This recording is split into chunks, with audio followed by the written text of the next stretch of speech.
भी नहीं आई आज।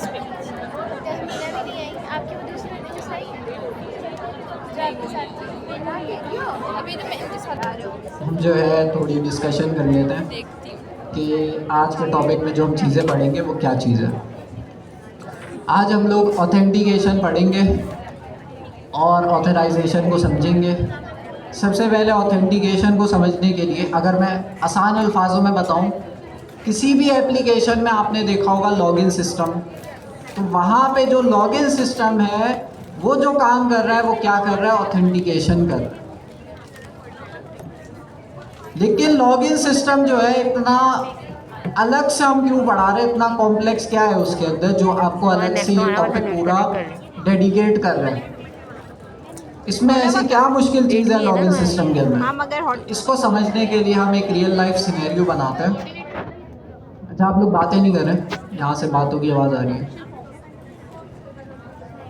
एक रियल लाइफ हम सिनेरियो बनाते हैं और ऑथेंटिकेशन को समझने की कोशिश करते हैं। आप लोग यहाँ पे मार्की के अंदर आते हैं। मार्की के अंदर आने के लिए क्या हर किसी को अलाउ है कि हर कोई आ जाए मार्की के अंदर?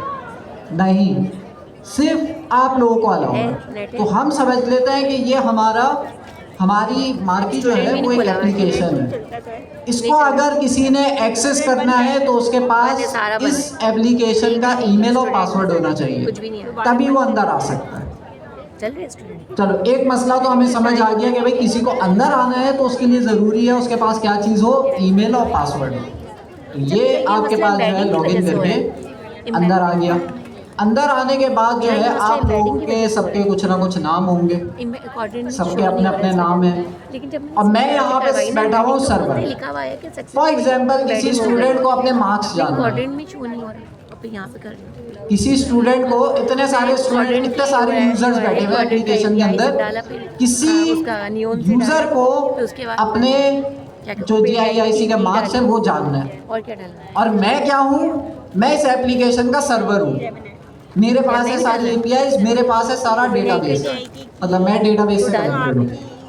तो आप लोग सारे यूजर्स हैं। आप लोगों को अगर मुझसे कोई इंफॉर्मेशन चाहिए तो आप लोग आएंगे मुझसे अपना पहले नाम बताएंगे। मैं आपका नाम देखूंगा, भाई आपका नाम है भी, हाँ नाम तो है, चलो भाई आप जो भी चीज़ मांगेंगे मैं आपको दे दूंगा। वीडियो को फॉलो किया था ना, उसने ओपन डॉटर का लिया था। आप कैसे मांगेंगे मुझे, मैं आपको बहुत सारी APIs दूंगा, आप सबके पास APIs का एक्सेस होगा। फॉर एग्जाम्पल गेट मार्क्स करके एक API होगी, वो आप लोगों के पास सबके पास होगी। किसी को अगर जानना है वो गेट मार्क्स की API कॉल करेगा, मेरे पास उसकी रिक्वेस्ट आएगी, मैं उसको चेक करूंगा, हाँ भाई सही है, मैं उसको रिस्पॉन्स दे दूंगा। तो ये तो हमारे पास नॉर्मल एप्लीकेशन हो गई। यहाँ पे हमने एक कॉन्सेप्ट सीखा, ऑथेंटिकेशन।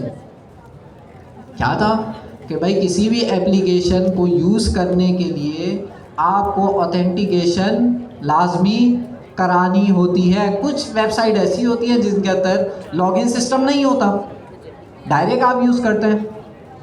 लेकिन बहुत सारी जो बड़ी एप्लीकेशन होती है, हर एप्लीकेशन के अंदर लॉगिन साइन अप लाजमी होता है। तो ये तो बहुत सिंपल सा कॉन्सेप्ट लग रहा है कि वो यूज़र आया, उसका ईमेल और पासवर्ड मैच किया डेटाबेस वाले पासवर्ड से। बल्कि ऐसा प्रोसेस क्या होता है, आप लोग जब पहली दफ़ा आए थे ना, तो पहली दफ़ा ऐसे डायरेक्ट नहीं आए। आप लोग क्या करेंगे, सबसे पहले साइन अप करेंगे।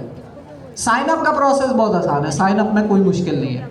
साइन अप करते हुए आपने जो GIIC का पोर्टल है वहाँ नाम डाला था, अपना CNIC नंबर डाला था, ईमेल डाली थी और पासवर्ड डाला था। ये 4 इन्फॉर्मेशन के साथ आपने सबसे पहले क्या किया था, गवर्नर हाउस में साइन अप किया था। साइन अप करे बगैर आप लॉगिन कर सकते हैं? नहीं कर सकते। तो एक पहली दफ़ा साइन अप कर, और साइन अप एक ही दफ़ा होता है।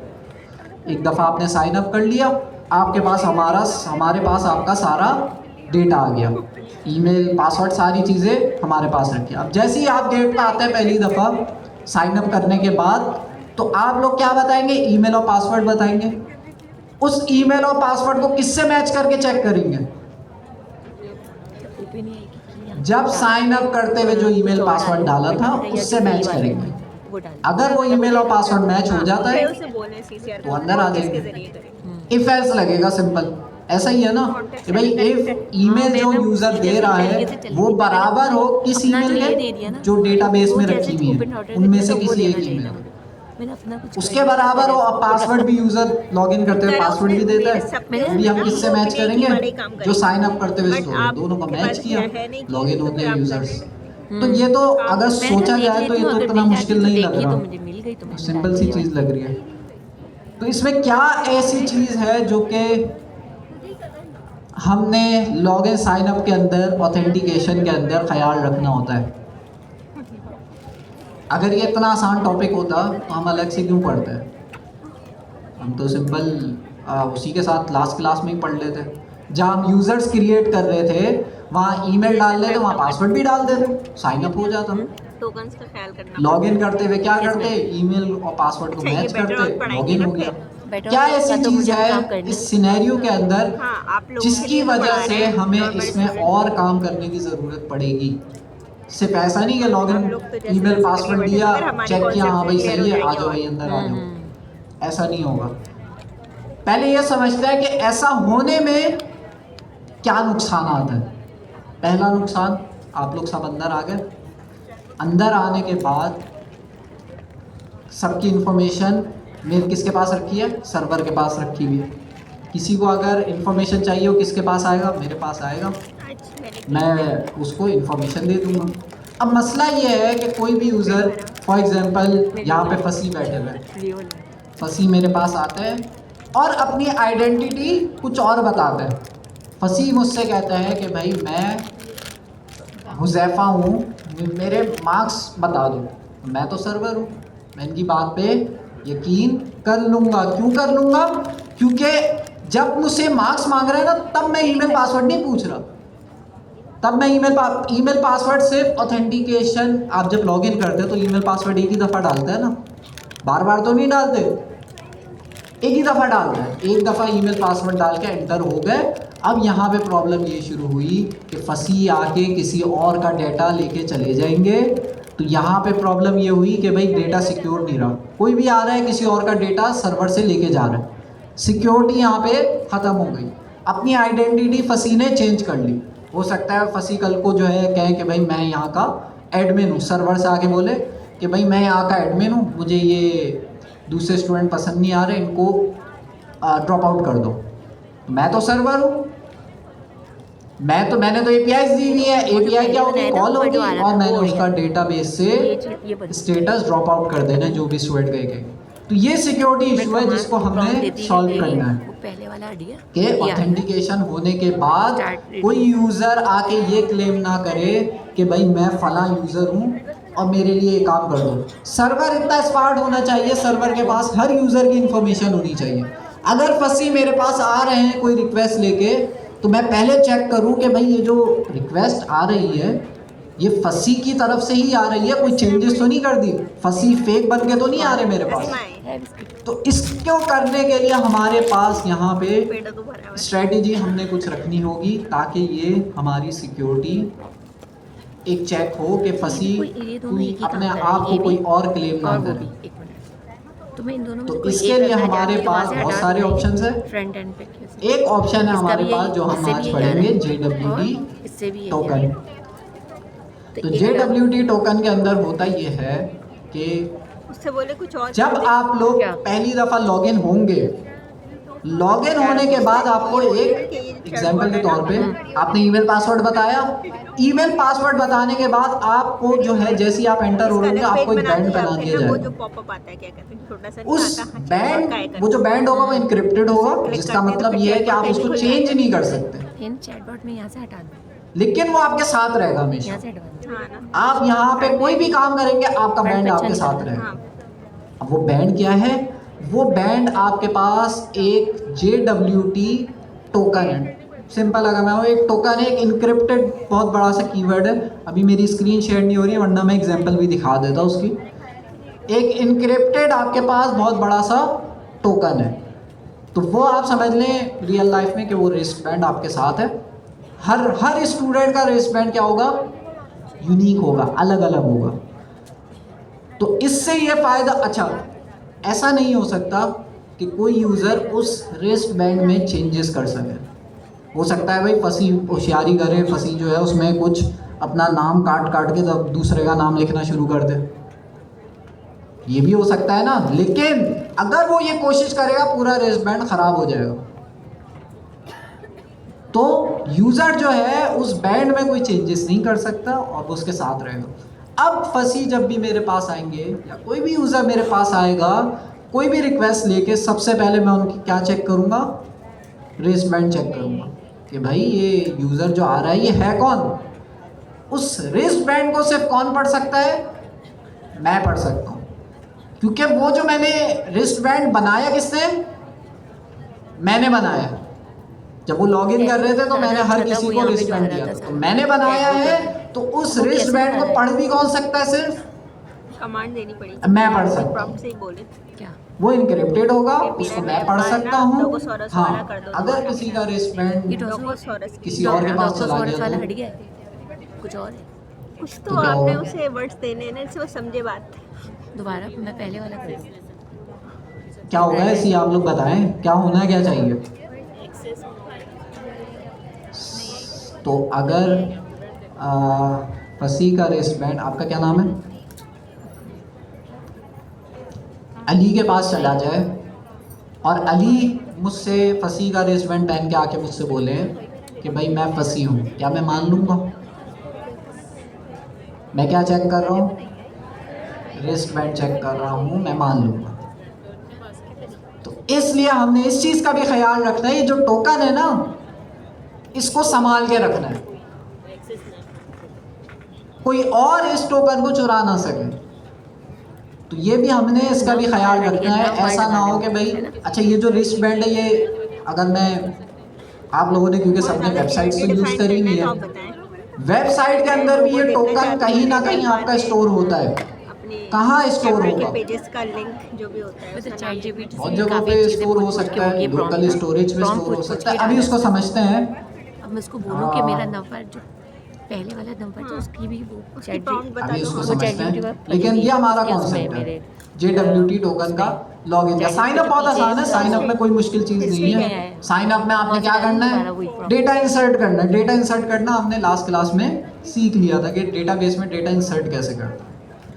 और लॉगिन के अंदर हमने ये सीखा, एक एक्स्ट्रा पार्ट ये है, अच्छा लॉगिन की बहुत सारी स्ट्रेटेजीज हो सकती है, ये जो मैंने बताई है सबसे सिंपल वाली बताई है, इसके अंदर भी और सिक्योरिटी लगाई जाती है, लेकिन ये सबसे सिंपल आपको समझ आ गई तो इसके आगे आप इसको और इन्हेंस कर सकते हैं। तो सबसे आसान वाली ये है कि भाई आप कोई भी बंदा लॉगिन कर रहा है तो लॉगिन करते हुए हर बंदे को क्या दिया जाए, रिस्ट बैंड दिया जाए। वो रिस्ट बैंड उस बंदे के साथ रहेगा, जब भी वो बंदा मुझसे आगे कोई चीज़ मांगेगा मैं सबसे पहले रिस्ट बैंड चेक करूँगा। ठीक हो गया। तो वो जो लॉगिन वाला प्रोसेस था वो था ऑथेंटिकेशन। ऑथराइजेशन क्या होगा, ऑथेंटिकेशन क्या था कि जब आप लॉगिन कर रहे थे प्लेटफॉर्म पे आने के लिए तो प्लेटफॉर्म ने, सिस्टम ने आपको क्या किया, चेक किया कि भाई आप ऑथेंटिकेटेड यूज़र हो या नहीं। अगर हो तो आपको आने देंगे, अगर नहीं हो तो भाई आपको गेट से अंदर नहीं आने देंगे, एप्लीकेशन के अंदर आप नहीं आ सकते। तो ये लॉगिन ऑथेंटिकेशन वाला स्टेप लॉगिन करते हुए ख़त्म हो गया। ऑथराइजेशन वाला, एक सेकंड से लेता हूँ सवाल, ऑथराइजेशन वाला स्टेप क्या होगा,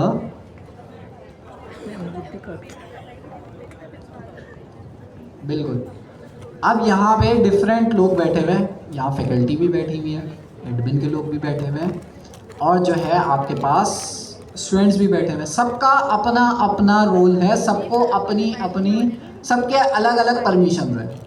फॉर एग्जांपल आपके पास एडमिन के पास परमिशन है कि वो जो है सिस्टम से आप लोगों से रिलेटेड ज़्यादा डेटा कुछ भी मांग सकता है, किसी को ड्रॉप आउट कर सकता है। टीचर के पास क्या परमिशंस है कि वो कंटेंट को चेंज कर सकते हैं अपने लिहाज से। स्टूडेंट्स के पास क्या परमिशंस है कि भाई वो मार्की में घूम सकते हैं। तो सबकी अपनी अपनी परमिशन है। अब यहाँ पे अली बैठे, मैं अली मुझसे आके बोले कि भाई मैं एडमिन हूँ, तो मैं क्या करूँगा, ये मुझसे बोले मैं एडमिन हूँ और भाई मुझे फंसी पसंद नहीं है, फंसी को ड्रॉप आउट करो, मैं क्या करूँगा, मैं ये चेक करूँ इनके रिस्टबैंड से कि भाई ये जो मुझसे बोल रहे हैं किसी को ड्रॉप आउट करने का, क्या ये ऑथराइज्ड यूज़र है किसी को ड्रॉप आउट करने के लिए? अगर है तो मैं कहूँगा हाँ ठीक है भाई ड्रॉप आउट। अगर नहीं है तो मैं इनको एरर दूंगा, और एरर के साथ में एक कोड होता है, आपने देखा होगा APIs के साथ कोड होता है, 200 कोड होता है और स्टेटस कोड होते हैं। हर API के साथ आपको रिस्पॉन्स में स्टेटस कोड आता है। अमूमन आपने 200 देखा होगा, 404 देखा होगा, 404, 500 देखा होगा, 504 देखा होगा।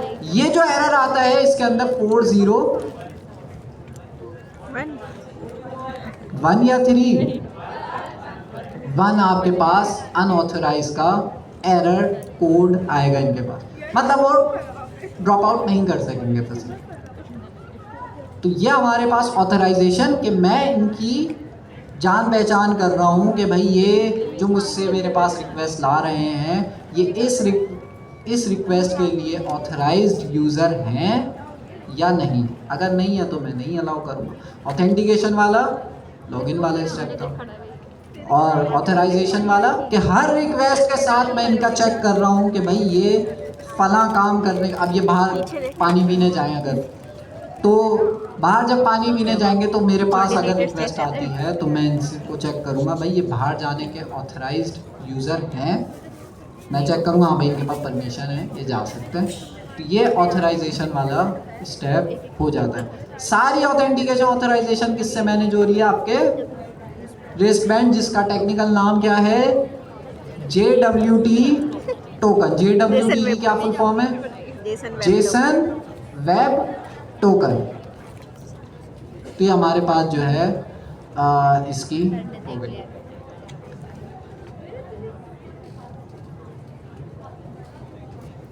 वेब टोकन आपने रियल लाइफ में तो समझ लिया रिस्ट बैंड की तरह हमारे हाथ में बंधा हुआ है, लेकिन जब आप एप्लीकेशन यूज़ कर रहे होते हैं तो वो जो टोकन है वो कहाँ पे रखा होगा? क्या वो टोकन मेरे पास रखा होगा, या टोकन जो यूज़र है हर यूज़र का टोकन उसके अपने पास रखा होगा? तो एग्जाम्पल से जो मैंने समझाया उस हिसाब से टोकन किसके पास होना चाहिए? क्या सबके टोकन मेरे पास होने चाहिए? यूजर के पास नहीं, हर यूज़र का टोकन उसके अपने पास होगा। अच्छा, ये वाली भी एक स्ट्रेटेजी है जिसके अंदर सबके टोकन मेरे पास होता है, हाँ, लेकिन उसमें जो है प्रोसेस स्लो हो जाता है। उसको हम नहीं देख रहे, हम इस वाली चीज़ को देख रहे हैं JWT टोकन वाली स्ट्रेटेजी को, जिसके अंदर हमने ये देखा कि हर किसी का रिस्टबैंड हर किसी का JWT टोकन उसके पास होगा। तो हम अब इसको जो ये इस एग्जाम्पल के साथ समझा, हम एप्लीकेशन के साथ भी समझते हैं। हम गए GIAIC की वेबसाइट पे, हम गए GIAIC के पोर्टल पे जाने के बाद आपने डाला ईमेल और वो साइन अप वाला प्रोसेस हो गया, उसके अंदर कुछ नहीं। अच्छा, साइन अप के अंदर भी एक चीज़ है, जब आप लोग किसी भी प्लेटफॉर्म पे साइन अप करते हैं तो उसके अंदर आप ईमेल और पासवर्ड डालते हैं।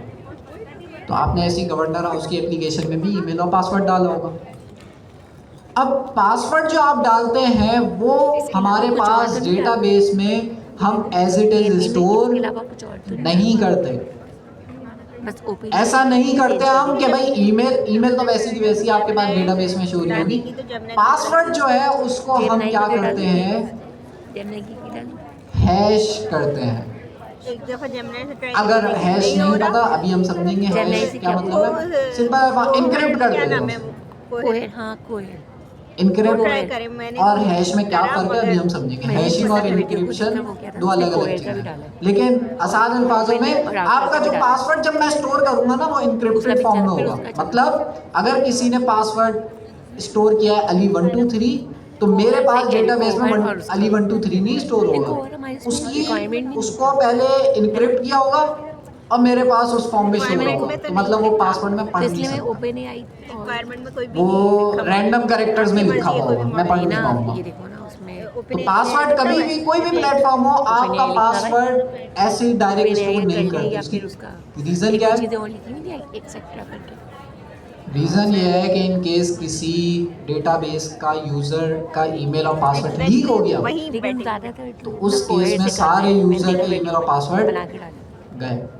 वो किसी से भी लॉग इन जिन कर लोगों ने सकता है, ट्राई कर पहले लिया ये है वो सही सिनेरियो हो गया। है। मेरे पास तुमने दूसरा ये कि भाई की थी इंटरनल ना मेरे प्लेटफॉर्म के पास। अंदर कोई टीम मेंबर भी चार कार्ड होना अच्छा। कार्ड आईडी अलग चीज़ है, हस्बैंड के पास होगा ना। मैं सिर्फ पासवर्ड की बात कर रहा हूँ। आईडी तो वैसी हाँ, स्टोर हाँ। होगी 1 2 3 4 जो हमने लास्ट क्लास में कर रहे थे वैसी होगी। मैंने अपने भाई के कार्ड से कर ली।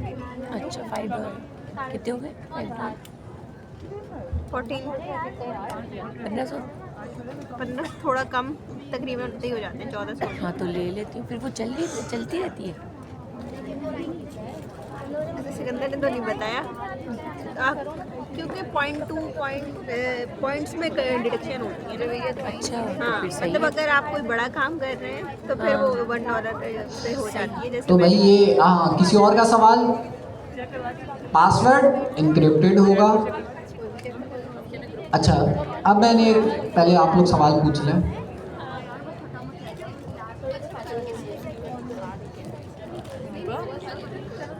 नहीं, उस पे आते हैं कि अभी तक हमने ये डिस्कस नहीं किया वो जो रिस्ट बैंड है वो रखा हुआ कहाँ पर होगा। ये तो पता चल गया भाई हर यूज़र का रिस्ट बैंड उसके अपने पास होगा, लेकिन कहाँ रखा होगा तो वो हम देखेंगे। हाँ ऐसा ही है, अभी हम समझेंगे उसको कहाँ पे रखा होगा। लेकिन यहाँ तक किसी का कोई सवाल? पासवर्ड भी मैंने बता दिया, जो पासवर्ड रखा होगा वो इनक्रिप्टेड फॉर्म में रखा होगा। लेकिन अगर पासवर्ड इनक्रिप्टेड फॉर्म में रखा हुआ है तो क्या मैं उसको एज अ प्लेटफॉर्म मैंने इनक्रिप्ट किया है ना, जिस चीज़ को इनक्रिप्ट किया जा सकता है उसको डिक्रिप्ट नहीं किया जा सकता। किया जा सकता है, कोई भी चीज़ इनक्रिप्ट होती है तो उसको डिक्रिप्ट भी किया जा सकता है। अब डिपेंड करता है कि मैं एज अ प्लेटफॉर्म मैंने इनक्रिप्ट किया है ना पासवर्ड, तो मुझे पता है मैंने किस एल्गोरिथम के थ्रू उसको इनक्रिप्ट किया है, तो मैं उसी एल्गोरिथम को रिवर्स करके उसको डिक्रिप्ट भी कर सकता हूँ। तो फिर ये इनक्रिप्शन का क्या फ़ायदा हुआ? हाँ, तो इसका जो है क्या फ़ायदा हुआ इनक्रिप्शन जो हुई? हैकिंग की तो बहुत सारी वजूहत होती हैं, अभी हम डिस्कस करेंगे, क्योंकि मैंने बता दिया और रिस्ट बैंड बड़ा इंपॉर्टेंट है। वो आपके हाथ से गया तो मतलब आपका अकाउंट भी फिर कोई और खोल लेगा। तो खैर उसकी सिक्योरिटी के बहुत सारे हमारे पास वो चीज़ है। तो मैंने अभी इंक्रिप्शन पे बात करी कि मैंने पासवर्ड स्टोर किया इनक्रिप्टेड, लेकिन मुझे पता है डिक्रिप्ट कैसे होता है। मैंने वो एल्गोरिथम लगाया, उसको रिवर्स कर दिया और डिक्रिप्ट हो गया, मेरे पास पासवर्ड आ गया। ये तो फिर ख़तरनाक बात हो गई। तो पासवर्ड के अंदर हम इंक्रिप्शन नहीं करते बल्कि क्या करते हैं? हैशिंग करते हैं। हैशिंग और इंक्रिप्शन में सिर्फ इतना सा डिफरेंस है, इंक्रिप्टेड जो भी चीज़ होती है वो डिक्रिप्ट हो जाती है, मतलब रिवर्स हो सकती है। हैशिंग के अंदर वो रिवर्स नहीं होती। पासवर्ड मेरा इनक्रिप्ट हो गया, पासवर्ड मेरा हैश हो गया, तो वो वापस ओरिजिनल फॉर्म में नहीं आ सकता। तो हैशिंग के अंदर ये वाली चीज़ है कि आपका पासवर्ड एक दफ़ा उस फॉर्म में आ गया तो आप उसको किसी तरह से रिवर्स नहीं कर सकते, वो आपके पास रैंडम कैरेक्टर्स की फॉर्म में ही स्टोर होगा। सवाल हैशिंग और इंक्रिप्शन डिक्रिप्शन में फ़र्क? पासवर्ड की लिमिटेशन तो हम सिंपल APIs पे लगा देंगे और फ्रंट एंड पे लगा देंगे, भाई 8 कैरेक्टर्स होने चाहिए, एक बड़ा कैरेक्टर होना चाहिए। ये वैलिडेशन तो सिंपल सी है, इसमें सर्वर का सच रोल इतना नहीं है, तो फ्रंट एंड पे भी लग जाएगी। लेकिन इंक्रिप्शन वाला पार्ट हमने समझा कि हम जब पासवर्ड इसको स्टोर करते हैं तो वो हम हैश करके स्टोर करते हैं। हैश में भी वही होता है, आपके पास रैंडम हो जाता है पासवर्ड, रैंडम कैरेक्टर्स आ जाते हैं, लेकिन उसका ये फ़ायदा है कि वो रिवर्स नहीं हो सकता, मैं चाह कर भी उसे रिवर्स नहीं कर सकता। यहाँ पे सवाल अगर नहीं तो फिर बस मेरे पास सवाल है बहुत अच्छा जी।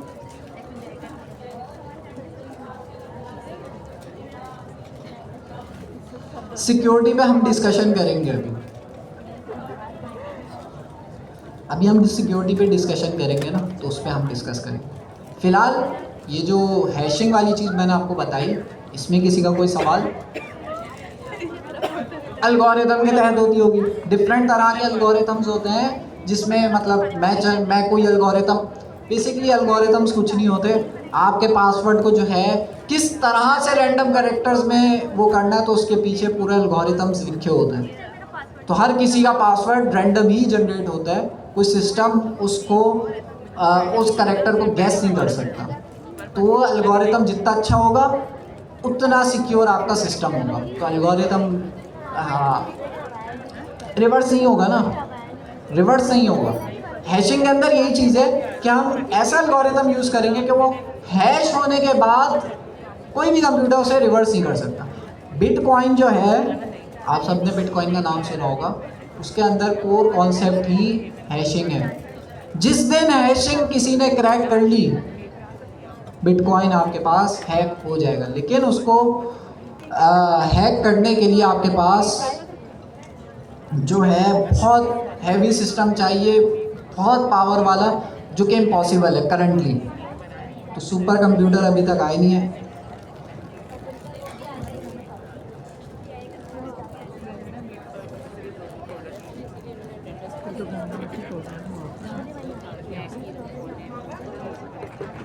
दिखाया था उसने टीवी में। हाँ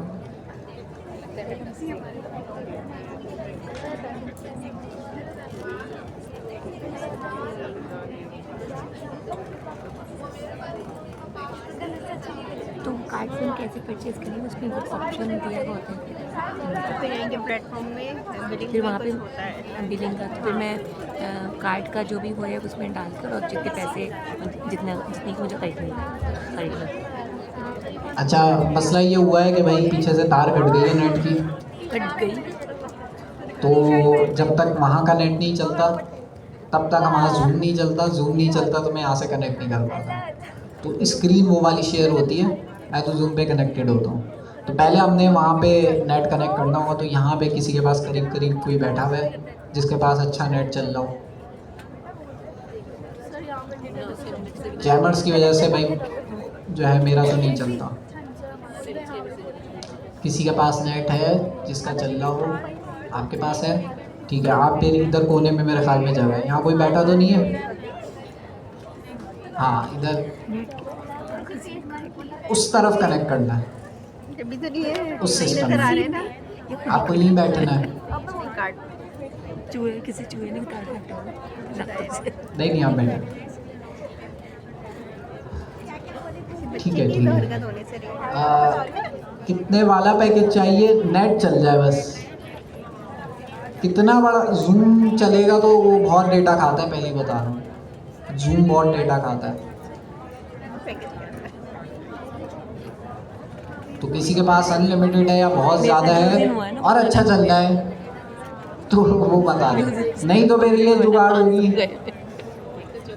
ये आप क्या कह रहे हैं, चल रहा है आपका? या मैं वहाँ किसकी जिम्मेदारी पे रखा हूँ? कोई बैठा नहीं है ना वहाँ पे। क्या आप लोगों में से किसी का कोई सवाल हैशिंग से रिलेटेड? कुछ नहीं, आपका पासवर्ड को रैंडम कैरेक्टर्स में कर देगा और ऐसे कैरेक्टर्स होंगे उसको रिवर्स नहीं कर पाएगा, मतलब सिक्योर है। कोहेर डालने, कोहेर का पता। अब मेरा सवाल ये है एक्सप्लोर नहीं किया अभी कोहेर। कि आपने साइन अप किया, फसी ने भी यही सवाल आप लोगों से पूछा है, आप लोगों ने साइन अप किया, तुमने तो ओपन साइन अप करते हुए आप लोगों ने पासवर्ड डाला, मैंने कहा आपका पासवर्ड मैंने कैसे सेव किया? हैश करके सेव किया, वो रैंडम कैरेक्टर्स कौन में। सा सही रहेगा, कौन सा? सवाल ये है अच्छा अब आप लॉगिन करने आए, लॉगिन करते हुए आपने ईमेल डाला, ईमेल तो मैंने मैच कर लिया डेटाबेस में, ईमेल सेम टू सेम था, हाँ भाई ईमेल सही है। पासवर्ड कैसे मैच करूँगा? कल इंशाल्लाह और बेटर होगा। और मेरे पास जो पासवर्ड स्टोर है वो तो हैश्ड है, रैंडम है। अब यूज़र तो अपना वही पासवर्ड देगा ना जो साइन अप करते हुए डाला था। अब यहाँ पे अलग पासवर्ड है, वहाँ पे अलग पासवर्ड आ रहा है, इन दोनों का मैच कैसे करूँगा कि भाई दोनों सेम पासवर्ड है? हैश हुए हुए पासवर्ड को मैं रिवर्स नहीं कर सकता। क्या यूज़र के दिए हुए पासवर्ड को मैं हैश कर सकता हूँ? अगर मैं यूज़र के दिए हुए पासवर्ड को सेम तरीके से हैश करूँ जैसे मैंने पहले स्टोर करते हुए किया था, तो दोनों के हैश सेम हो जाएंगे, सेम हो जाएंगे। कुछ और है ये तो नहीं। अगर मेरा पासवर्ड हमजा है कुछ और है। अच्छा, और आपका पासवर्ड भी हमजा बोला है था उसको। तो दोनों जब डेटाबेस में स्टोर होंगे तो दोनों का हैश जो बनेगा वो सेम उसी की होगा। तरह थोड़ा हाँ, क्योंकि हम सिस्टम में एक ही एल्गोरिथम, अब मैं डिफरेंट एल्गोरिथम नहीं यूज़ करूँगा, एक ही एल्गोरिथम यूज़ करूँगा, जिससे क्या होगा, मेरा जो है रैंडम पासवर्ड जो जनरेट होगा वो डेटाबेस में स्टोर हुआ है। यूज़र जब अगली दफ़ा पासवर्ड देगा तो मैं उस पासवर्ड को फिर से हैश करूँगा।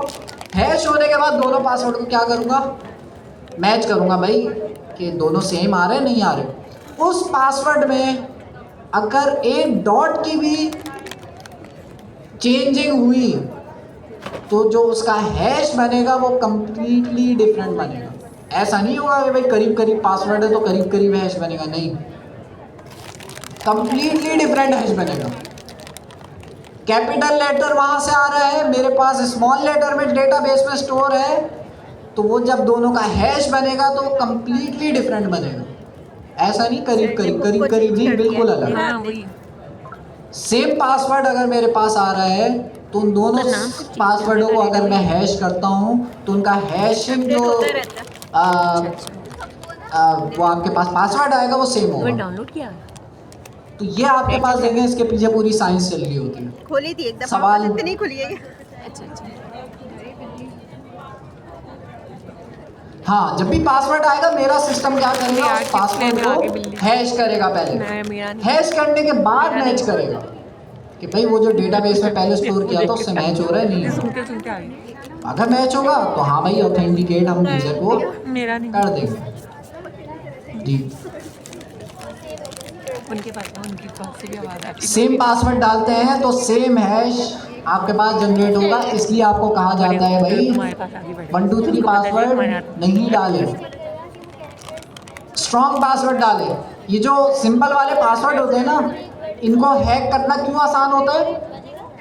इनको हैक करना इसलिए आसान होता है कि हैकर्स क्या करते हैं, उनके पास अगर ईमेल लग गई तो क्या करेंगे, उस ईमेल को अपने सिस्टम में डालेंगे। सिस्टम में डालने के बाद उनके पास ना बहुत सारी लिस्ट होती है कॉमन पासवर्ड की, बहुत बड़ी लिस्ट होती है कॉमन पासवर्ड की। उस ईमेल में वो सारे पासवर्ड जल्दी जल्दी लगा, वो सिस्टम है वो तो 10 सेकंड में कर लेगा, सारे पासवर्ड लगा के चेक करेगा। जो पासवर्ड मैच हुआ बस आपका अकाउंट है। तो किसी भी प्लेटफॉर्म में ऐसा नहीं होता कि भाई आप सिंपल पासवर्ड रखो आपका अकाउंट सिक्योर रहेगा, नहीं, आपको बोला जाता है भाई पासवर्ड सिक्योर रखो, क्योंकि पासवर्ड गया आपका तो फिर आपका अकाउंट कोई भी एक्सेस कर सकता है। तो पास सिक्योरिटी में हमें ये पता चल गया पासवर्ड सिंपल नहीं रखना, क्योंकि पासवर्ड अगर आपने सिंपल रखा, जो हैकर्स हैं उनके पास पहले से सिंपल पासवर्ड की लिस्ट है, वो आपकी ईमेल उठाएंगे, वो सारे पासवर्ड अप्लाई करेंगे उस पर।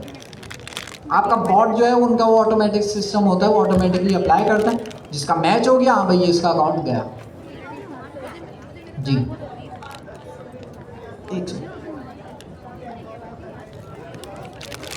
इंक्रिप्शन और हैशिंग में ये फ़र्क है कि इंक्रिप्टेड जो भी आपके पास वैल्यू होती है वो डिक्रिप्ट हो जाती है, मतलब मैं रिवर्स कर सकता हूँ उसे, जो रैंडम कैरेक्टर्स जनरेट हुए हैं ना उसको मैं रिवर्स कर सकता हूँ। हैशिंग के अंदर जो एल्गोरिथम यूज़ हो रहे हैं उसके अंदर आप उसको रिवर्स नहीं करा सकते,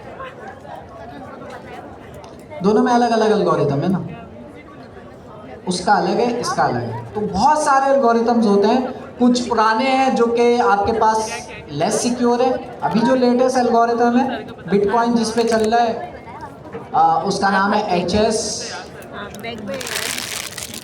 256।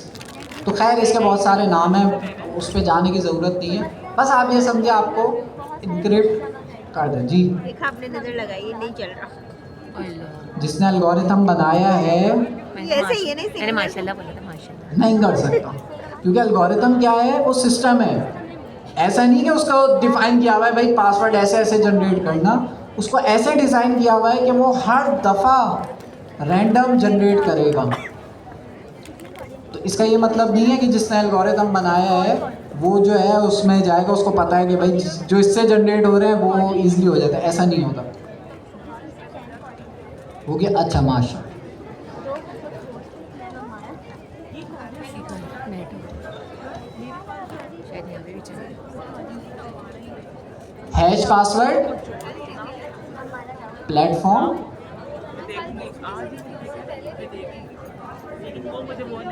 कौन देख सकता है? नहीं देख सकता ना। हैश हुआ हुआ देख सकता है, लेकिन वो हैश हुआ हुआ पासवर्ड उसके काम का है। देखो मेरे पास जो है आप लोगों के सबके ईमेल और पासवर्ड लिखे हुए हैं, लेकिन सबके पासवर्ड जो है वो हैश फॉर्म में है। सही है? अब सुनिए, मेरे पास हैश फॉर्म में, क्या मैं उस पासवर्ड को डिक्रिप्ट कर सकता हूँ? नहीं कर सकता। पहला पॉइंट हमें समझ आ गया। लेकिन मैं वो हैश पढ़ सकता हूँ, मुझे वो दिखेगा, लेकिन मैं उसको डिक्रिप्ट नहीं कर सकता। हाँ, मैं क्या कर सकता हूँ, मैं गैस करूँगा कि यार यूज़र ने क्या पासवर्ड रखा हो सकता है, तो मैं वो पासवर्ड गैस करूँगा, तो उस पासवर्ड जो मैं गैस कर रहा हूँ उसका भी हैश बन रहा होगा। मैं मैच करूँगा, क्या ये वाला हैश मैच कर रहा है? नहीं, मतलब ये पासवर्ड नहीं है। फिर मैं गैस करूँगा, ज़ाहिर है इनफाइनाइट पासवर्ड है, मैं नहीं गैस कर पाऊँगा अगर यूज़र ने अच्छा पासवर्ड रखा है। एल्गोरिथम को सिर्फ इतना पता है कि इसको हैश कैसे करना है, बस उसको वो रिवर्स नहीं कर सकता। ठीक है? डिप्लॉय नहीं हुआ बैकएंड हमारा क्यों करते हैं, उसके अपने मकसद है, उसका अपना काम है। बाज़ दफ़ा हमें क्या चाहिए होता है, मुझे फॉर एग्जांपल यहाँ पे मैसेज सेंड करना है, ये अली को मैसेज सेंड करना है, मैं चाह रहा हूँ मेरा मैसेज इनक्रिप्टेड फॉर्म में जाए, की फाइल तो लेकिन इनक्रिप्टेड कैसे जाए? जब मैं भेज रहा हूँ तो मेरा कोई मैसेज लेके जाएगा, जो मेरा मैसेज लेके जा रहा है उसके लिए वो मैसेज क्या हो, इनक्रिप्टेड है। जब अली के पास पहुँच जाए तो अली उसको डिक्रिप्ट कर सके। तो इस तरह के सिनेरियो के लिए हमें ज़रूरत पड़ती है इनक्रिप्शन डिक्रिप्शन। तो यहाँ टू वे ज़रूरी है। एनवायरनमेंट वेरिएबल्स अलग से डालते हैं। व्हाट्सएप में जैसे आपके पास मैसेज आ रहा होता है कि आपका मैसेज इनक्रिप्टेड जाता है, बैकएंड तो इसका मतलब ये नहीं कि आप जिसको मैसेज कर रहे हैं उसके पास वो रैंडम कैरेक्टर्स आ रहे हैं। जो आपका मैसेज जा रहा है व्हाट्सएप के थ्रू, वो पूरा मैसेज इनक्रिप्टेड फॉर्म में जा रहे हैं, जो जब दूसरे यूज़र की डिवाइस पे पहुंचेगा तो डिक्रिप्ट हो जाएगा। मतलब यूज़र को आपका मैसेज नज़र आएगा, बीच में जो मैसेज ट्रैवल कर रहा है सर्वर से, उसको अगर कोई बीच में इंटरसेप्ट करके आपके मैसेज को निकालने की कोशिश भी करता है तो उसके पास इनक्रिप्टेड मैसेजेस आएंगे, बस ये वो मैसेज समझ ही नहीं पाएगा। जिससे कनेक्शन होती है तो इनक्रिप्शन और डिक्रिप्शन भी काम का है, हैशिंग भी काम का है। फर्क इतना है कि उसकी यूज केसेस अलग है। यहीं पर वर्सल पे या फिर रेंडर पे किया है तो रेंडर फॉरगेट पासवर्ड को हम समझेंगे, उसमें कोई इतनी टेक्निकल चीज़ नहीं है। मतलब अगर ये जहाँ तक किसी का कोई सवाल, पुश करो गिट पे, अजान हो रही है उसके बाद जो हम करते वो हैं। पुश कर देगा, सीक्रेट थोड़ी डालेगा। सीक्रेट नहीं डालेगा। अच्छा, सीक्रेट मुझे अलग से सीक्रेट फिर नहीं डालने की ज़रूरत नहीं है उससे। तो उसको पता होगा कि ये मेरा मतलब चैटबॉट का ये काम गिट को पता होगा गिटहब में।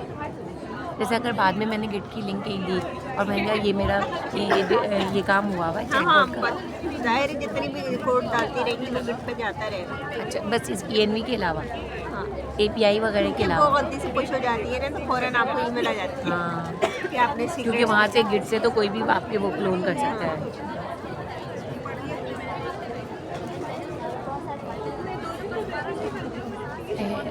लंच टाइम अब हुआ है, हम लोग तो लंच कर हुआ है कि नहीं हुआ है? हाँ, काश नेट चल रहा है। हमने कॉन्सेप्ट सीखा और JWT टोकन आपने सीखा, जो वो आपका रिस्ट बैंड था। ठीक है, ये अपने पास नोट्स बना ले, क्योंकि मेरे पास स्क्रीन शेयर नहीं हो रही तो मैं वो ड्रॉ नहीं कर सकता कुछ, और एडमिन की टीम वो तार सही करने गई हुई है, तो इसलिए जो है वो भी अवेलेबल नहीं है। तो आज की क्लास फिर हमने ऐसे ही निकालनी होगी, लेकिन अच्छी बात यह है कि आप लोगों के लिए मैंने पूरा ट्यूटोरियल बना के रखा हुआ है, लॉगिन साइनअप का, JWT टोकन का। एक और कॉन्सेप्ट है रेट लिमिटिंग, लेकिन उससे पहले मेरे पास इसी में कुछ चीज़ें रह गई हैं, वो मैं बता देता हूँ। किसी ने यहाँ पे आके जी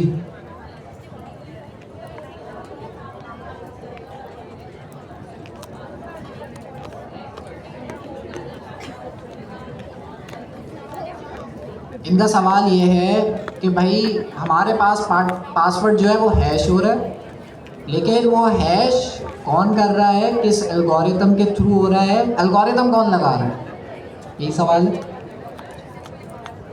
प्लेटफॉर्म GIIC वाला सर्वर कौन है? मैं। इस सर्वर को जिसने बनाया होगा, जिसने APIs लिखी होंगी, वो डिसाइड करेगा कौन सा एल्गोरिथम लगाना चाहिए। ठीक है, अब ऐसा वो नहीं करेगा कि फॉर एग्जांपल GIIC का प्लेटफॉर्म बना रहे हैं, अब उसमें ये कर दें कि भाई पासवर्ड जो है वो हैश ना करें, ऐसे ही रख दें। तो इससे किसका नुकसान है? प्लेटफॉर्म का नुकसान है या यूज़र का नुकसान है? दोनों का नुकसान है। यूज़र की इंफॉर्मेशन लीक हो रही है और मेरी क्रेडिबिलिटी, कि भाई मेरे पास से यूज़र की इंफॉर्मेशन लीक हुई है। आपने बहुत सारी न्यूज़ सुनी होंगी, भाई फलां वेबसाइट से ये चीज़ लीक हो गई, वो चीज़ ये लीक हो गई। तो इसी तरह से आपके पास लीक हो जाती है। तो आपके पास जो है अपनी जो मैंने सिक्योरिटी है वो अच्छी रखनी है कि डेटा मेरे पास जो स्टोर हुआ हुआ है वो इनक्रिप्टेड होना चाहिए। डेटाबेस पे भी मुझे सिक्योरिटी लगानी है कि भाई कोई भी ऐसे ही मेरा डेटाबेस हैक ना कर ले। तो बीच में मैं सर्वर हूँ, मैं सिक्योरिटी सारी इसकी हैंडल करूँगा, सर्वर हैंडल कर रहा होता है। डेटाबेस हमारा जो है वो उसका अपना पासवर्ड होता है, वो सारी चीज़ें। लेकिन आपके पास ये चीज़ है। अच्छा, एक और सवाल आया था, क्या यूज़र को पता चलता है? आप लोग आए, आप लोग GIIC की वेबसाइट पे क्या कर रहे हैं? साइन अप कर रहे हैं। साइन अप करने के बाद क्या आप लोगों को ये पता चलेगा कि आपका जो पासवर्ड स्टोर हुआ है वो हैश होके स्टोर हुआ है या नॉर्मल हुआ है या किस एल्गोरिथम के थ्रू हुआ है? ये आपको पता चलेगा? यूज़र को नहीं पता चलेगा सर्वर में क्या काम हो रहा है, क्योंकि सर्वर पीछे की लेयर होती है। यूज़र को सिर्फ UI नज़र आता है, फ्रंट एंड, पीछे क्या हो रहा है उसका किसी को नहीं नज़र आता। तो सिक्योरिटी भी हमने जो है यहाँ पे ख्याल रखना है। अभी हम सिक्योरिटी के हवाले से भी डिस्कशन करते हैं, जो आपके काफ़ी इंपॉर्टेंट है और मुझे वो टॉपिक आप लोगों को कराना है।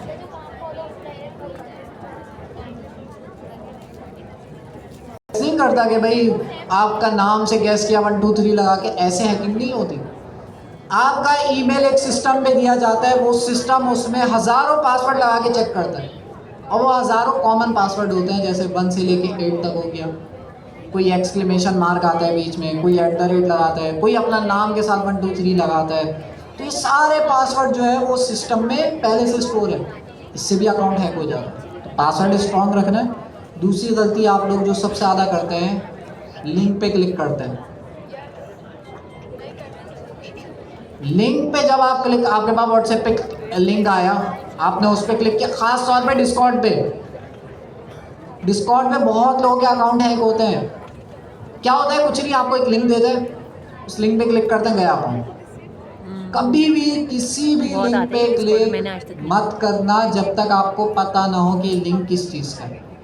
इवन आपके जानने वाले भी हो। होता क्या है, किसी एक का अकाउंट हैक होता है ना, वो अपने रिश्तेदारों को सबको वो लिंक भेजेगा, सबके पास वो लिंक जाएगा, सब उसमें देखेंगे हाँ भाई ये तो मेरे भाई की तरफ से आया है, क्लिक किया, उनका भी गया, फिर उनके रिश्तेदारों को जाएगा। पूरा ट्री चलता है व्हाट्सएप बहुत हैकिंग का। अभी मेरा व्हाट्सएप हैक होने वाला था। इतनी आसानी से इतने सारे अकाउंट्स हैक होते हैं, सिर्फ एक हैक होने की वजह से। कि ना ये आपने फला वहाँ बता आए हुए चीज़ें तो लिंक, पहली चीज़ आप लोगों को मैं बता दूं भाई, किसी भी लिंक पे क्लिक नहीं करना। डिस्कॉर्ड पे बहुत सारे अकाउंट हैक हुए हैं जिन्होंने जो है फिर उनके फिर उन्होंने ही दूसरे लिंक सेंड करे सर्वर्स पे। हैक होने के बाद वो भी अपना लिंक डाल देता है। तो मुझे पता है कि हैक होता है तभी करता है। तो किसी लिंक पे क्लिक नहीं करना, कुछ भी लिखा हो उस लिंक में क्लिक नहीं करना। पहली चीज़ चल रही होती है जो आपकी मोबाइल की इन्फॉर्मेशन निकाल लो। अब मुझे ज़्यादा डिटेल इसलिए नहीं पता क्योंकि मैंने किया नहीं है, कभी करूँगा तो शेयर करूँगा, लेकिन हो जाता है। ठीक है, तो लिंक पे क्लिक नहीं करना। लैपटॉप बंद ही कर दूँ, सही बात है।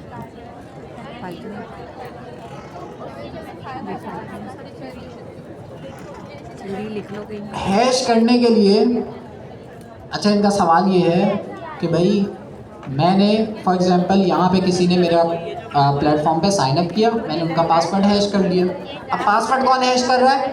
मैं। इनका सवाल ये है कि अब मैं हैश कर रहा हूँ जब, तो मैं क्या उसको दोबारा नहीं जनरेट करा सकता? यही सवाल है। नहीं करा सकता। क्योंकि वो जो हैश बना है उसको वापस बनाने के लिए मुझे क्या चाहिए होगा, जो यूज़र ने पासवर्ड लिखा था वो चाहिए होगा। जब तक वो पासवर्ड मुझे नहीं मिलता तब तक मैं वो हैश कभी बना ही नहीं सकता, और वो पासवर्ड सिर्फ यूज़र को पता है। हाँ, मैं गैस कर सकता हूँ, लेकिन अगर अच्छा पासवर्ड रखा तो मैं नहीं कर पाऊँगा। हाँ, तो फिर मैं तो चोरी कर रहा हूँ ना, फिर मैं ऐसे क्यों चोरी कर रहा हूँ? फिर मैं हैशिंग ही हटा देता हूँ, पासवर्ड ही रख लेता हूँ। तो फिर वही चीज़ है कि भाई प्लेटफॉर्म पे डिपेंड करता है। हाँ, आज तो स्टूडेंट्स कम आ रहे हैं, मुझे बिल्कुल खाली है। अपने पास आपके सिस्टम के अंदर भी आप एक और सिस्टम चला सकते हैं, वर्चुअल मशीन उसे कहते हैं। तो मेरी जो विंडोज़ है उसके अंदर मैं एक और सिस्टम चला सकता हूँ, विंडोज़ का या मैक का। उसके अंदर जब मैं चलाऊंगा वो वर्चुअल मशीन है, हो जाए कोई मसला नहीं, वो तो मैं बंद कर दूंगा ना, फिर दोबारा खोलूंगा नहीं बनेगी। तो खैर वर्चुअल मशीन पे नहीं जाते, बस मैं आपको बता रहा हूँ लिंक खोलते हुए आपने बड़ा एहतियात रखना है।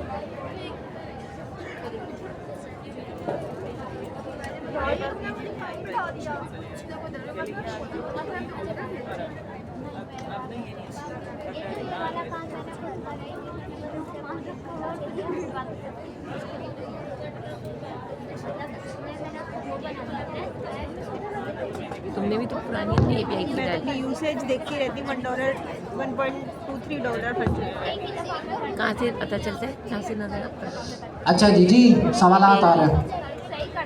कहाँ से पता चलता है API की कितनी खर्च हो? लिंक को कैसे वेरीफाई करें कि इसको खोलना चाहिए नहीं खोलना चाहिए? ऐसे कैसे होगा? क्लाइंट की तरफ से भी आ सकता है, ऐसे ही है। भर को दे दिया और एक दफ़ा सर जिया का भी फेसबुक हैक हो गया था इसी वजह से। सवाल कर ले। हाँ ये भी है। तो उनको भी किसी ने लिंक भेजा होगा आर्टिकल, सर जिया को तो आर्टिकल बड़े पसंद है, ठग से क्लिक किया गया फेसबुक।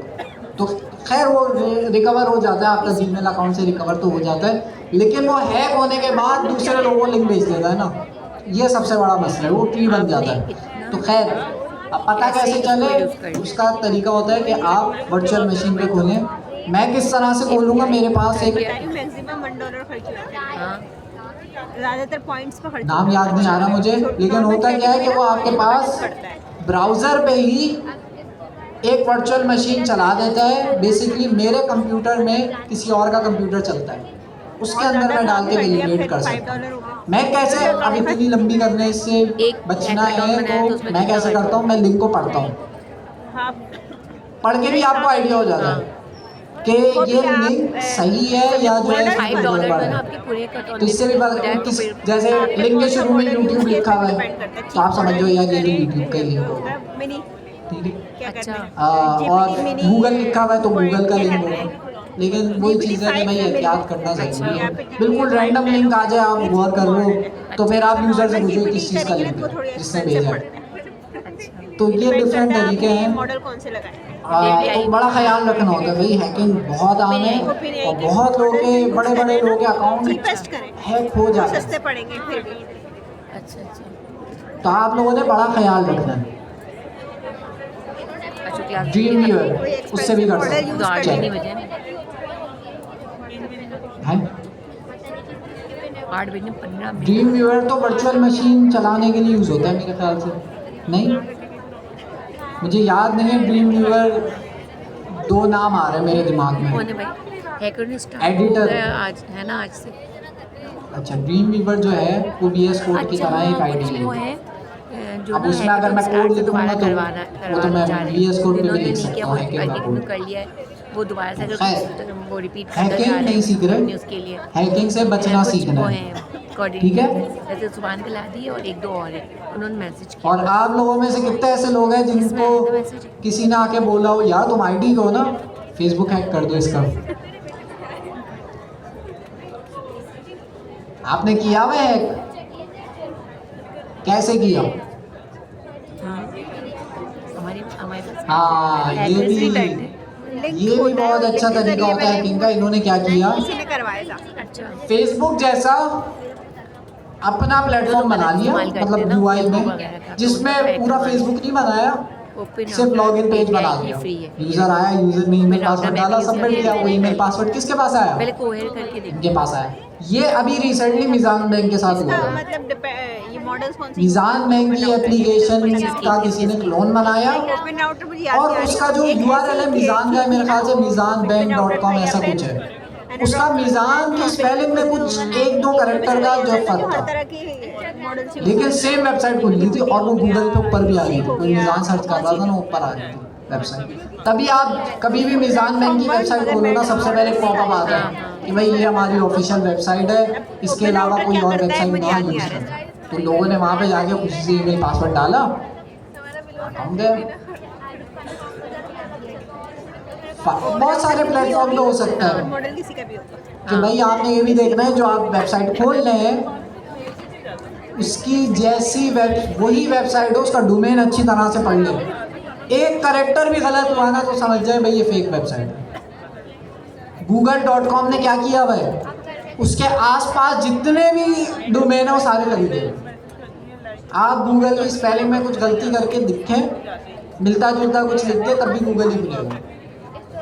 उन्होंने आसपास वाले सारे डोमेन ले लिए। देखो वही सवाल है। तो आप हर कोई तो नहीं कर सकता है सब, तो आप लोगों ने भाई ये ख्याल रखना है कि अकाउंट गया तो फिर बहुत सारी इन्फॉर्मेशन चली जाएगी। ठीक है, किसी और का कोई सवाल? तो कैसे चला है .in की तो वो लेती हैं, वाईफाई जो होता है उसको यूज़ करने से मना क्यों किया जाता .in है? को तो नहीं करता है ना अपने। पता नहीं, मैं तो यूज़ कर लेता हूँ। व्हाट्सएप पे आपको एनवायरनमेंट वेरिएबल्स नहीं, मुझे नहीं आइडिया हाँ क्या उसमें क्या सिक्योरिटी होती है, मुझे आइडिया। और वाईफाई बाकी बैकएंड वाईफाई से कैसे अगर हैकिंग आपने होती है? उस पे किया है, हाँ हगिंग फेस पे जी, किया है तो वहाँ डालेंगे एनवायरनमेंट वेरिएबल्स। रेंडर पे किया तो दोबारा रेंडर पे बताएं। डालेंगे। जहाँ आपने डिप्लॉय किया है बैकएंड, इनकॉग्निटो टैब जो होते हैं, हाँ सेटिंग्स में जाके डालते हैं। नहीं, जैसे गिटहब पे सेम विंडो यूज करते हैं, अलग सेम विंडो यूज करता है ना। .in की फाइल डालेंगे। इनकॉग्निटो आपने देखा होगा, इनकॉग्निटो आपके ब्राउजर में एक मोड होता है, उसको भी समझते .in हैं। ये तो यहाँ तक किसी का कोई सवाल? क्या डालेंगे? हमें ये चीज समझनी है अभी भी कि वो रिस्ट बैंड कहाँ स्टोर हो रहा है, मतलब तो वो वहाँ पे API डालना पड़ेगा। इनकॉग्निटो वाला भी आ तो वो जाएगा। सेफ इसमें। रहेगा, मतलब कि कोई और तो नहीं देख सकता। बैंक का तो बैंक भी आपका नहीं व्हाट्सएप का पूछेगा, अकाउंट चला गया वो रैम का सवाल है। वो अच्छा, देखेगा। अच्छा, ठीक। हाँ हाँ नहीं, अच्छा वैसे नहीं देख सकता। मैंने व्हाट्सएप की लिंक शेयर की तो व्हाट्सएप की लिंक शेयर की तो सिर्फ वो जो मेरा काम है वही देखेगा ना, कुछ और किसी और चीज़ उससे रिकॉग्नाइज कैसे करेंगे? हाँ वो तो आपने ही करना होगा। अब ऐसे पता थोड़ी चलेगा, फिर सेम टू सेम वेबसाइट है। बताता हूँ,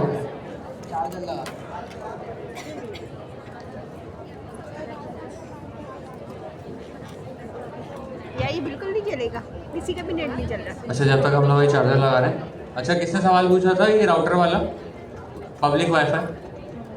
देखिए, पब्लिक वाईफाई जब हैक होता है ना तो कुछ भी नहीं हैक होता, आपका वाईफाई का जो राउटर होता है ना वो हैक हो जाता है। आपकी डिवाइस को एक्सेस नहीं कर सकता, लेकिन राउटर के थ्रू जो भी डेटा आ रहा है और जा रहा है ना वो सब एक्सेस कर सकता है। जो भी नेटवर्क के अंदर जो भी डेटा फ्लो हो रहा है, जैसे आपने फेसबुक मिजान की ऐप के लिए जाके साइन इन किया, अपना ईमेल पासवर्ड डाला वहाँ पे, तो वो जो जब डेटा फ्लो होगा ना तो वो डेटा उस हैकर के पास जाएगा।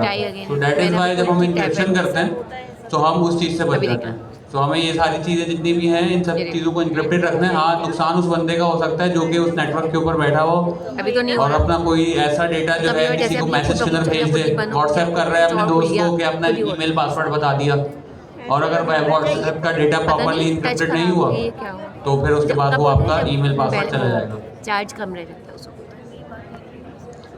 व्हाट्सएप होती है, लेकिन कोई ऐसा प्लेटफॉर्म जहाँ पे जो कि प्रॉपरली इंक्रिप्शन प्रोवाइड नहीं कर रहा आपको, तो फिर वहाँ पर आपके लिए इशू हो सकता है सिक्योरिटी वाइज।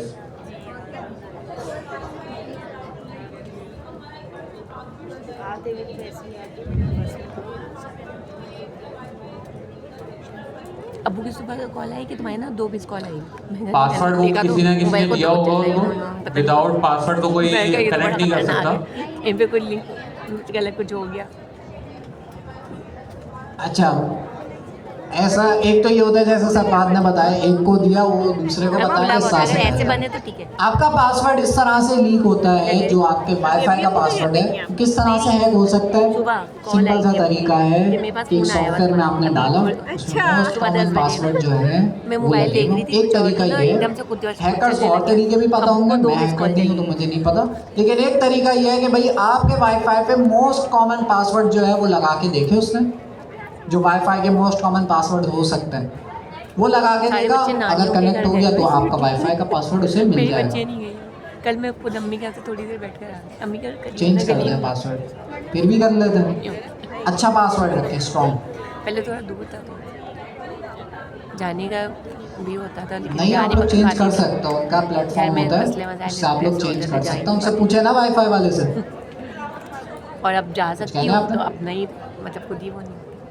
देखिए ये होता है गली में ब्रूट नहीं है, फोर्स थोड़ा सा रोड अटैक। क्रॉस किसी भी करना। वेबसाइट के ऊपर आप देखेंगे ना, 5-10 मिनट का तो रास्ता है आपका पैदल। फेसबुक हो गया, आपका लिंक्डइन हो गया, इसके जितने भी प्लेटफॉर्म्स हैं, सो उसके अंदर क्या चीज़ हो रही होती है कि आपका ईमेल पासवर्ड वो जनरेट करते हैं। कैसे जनरेट करते हैं? एक मिसाल है, आपने अपने ईमेल पासवर्ड, आपका जो पासवर्ड है वो कंटेन करता है 6 डिजिट्स।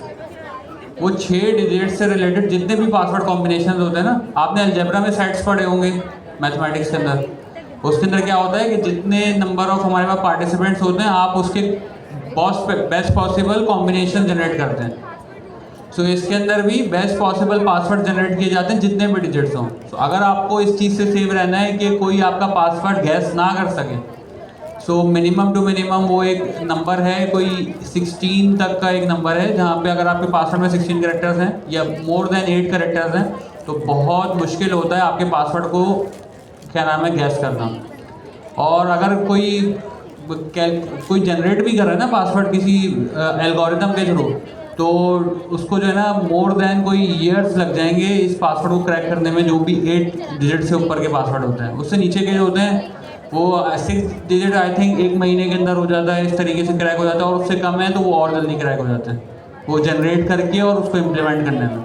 तो पासवर्ड के लिए इसलिए कहते हैं कि मोर देन 8 कैरेक्टर्स हो, हर प्लेटफॉर्म कहता है। इसके अंदर आप सिंबल्स भी ऐड करें, इसके अंदर आप स्पेशल कैरेक्टर्स भी ऐड करें, तो उससे ये होता है कि आपके पासवर्ड के जो बेस्ट पॉसिबल कॉम्बिनेशंस की जो तादाद है ना वो बढ़ती जाती है जब आप उसके अंदर चीज़ें ऐड करते रहते हैं। सही है। तो हमने ये सिक्योरिटी के हवाले से पढ़ा, हमने ऑथेंटिकेशन के हवाले से पढ़ा। ऑथराइजेशन प्रैक्टिकल मैं नहीं करा सकता क्योंकि ये स्क्रीन का मसला है, लेकिन जो है मेरे पास चीज़ें मौजूद हैं आप लोगों को सेंड करने के लिए।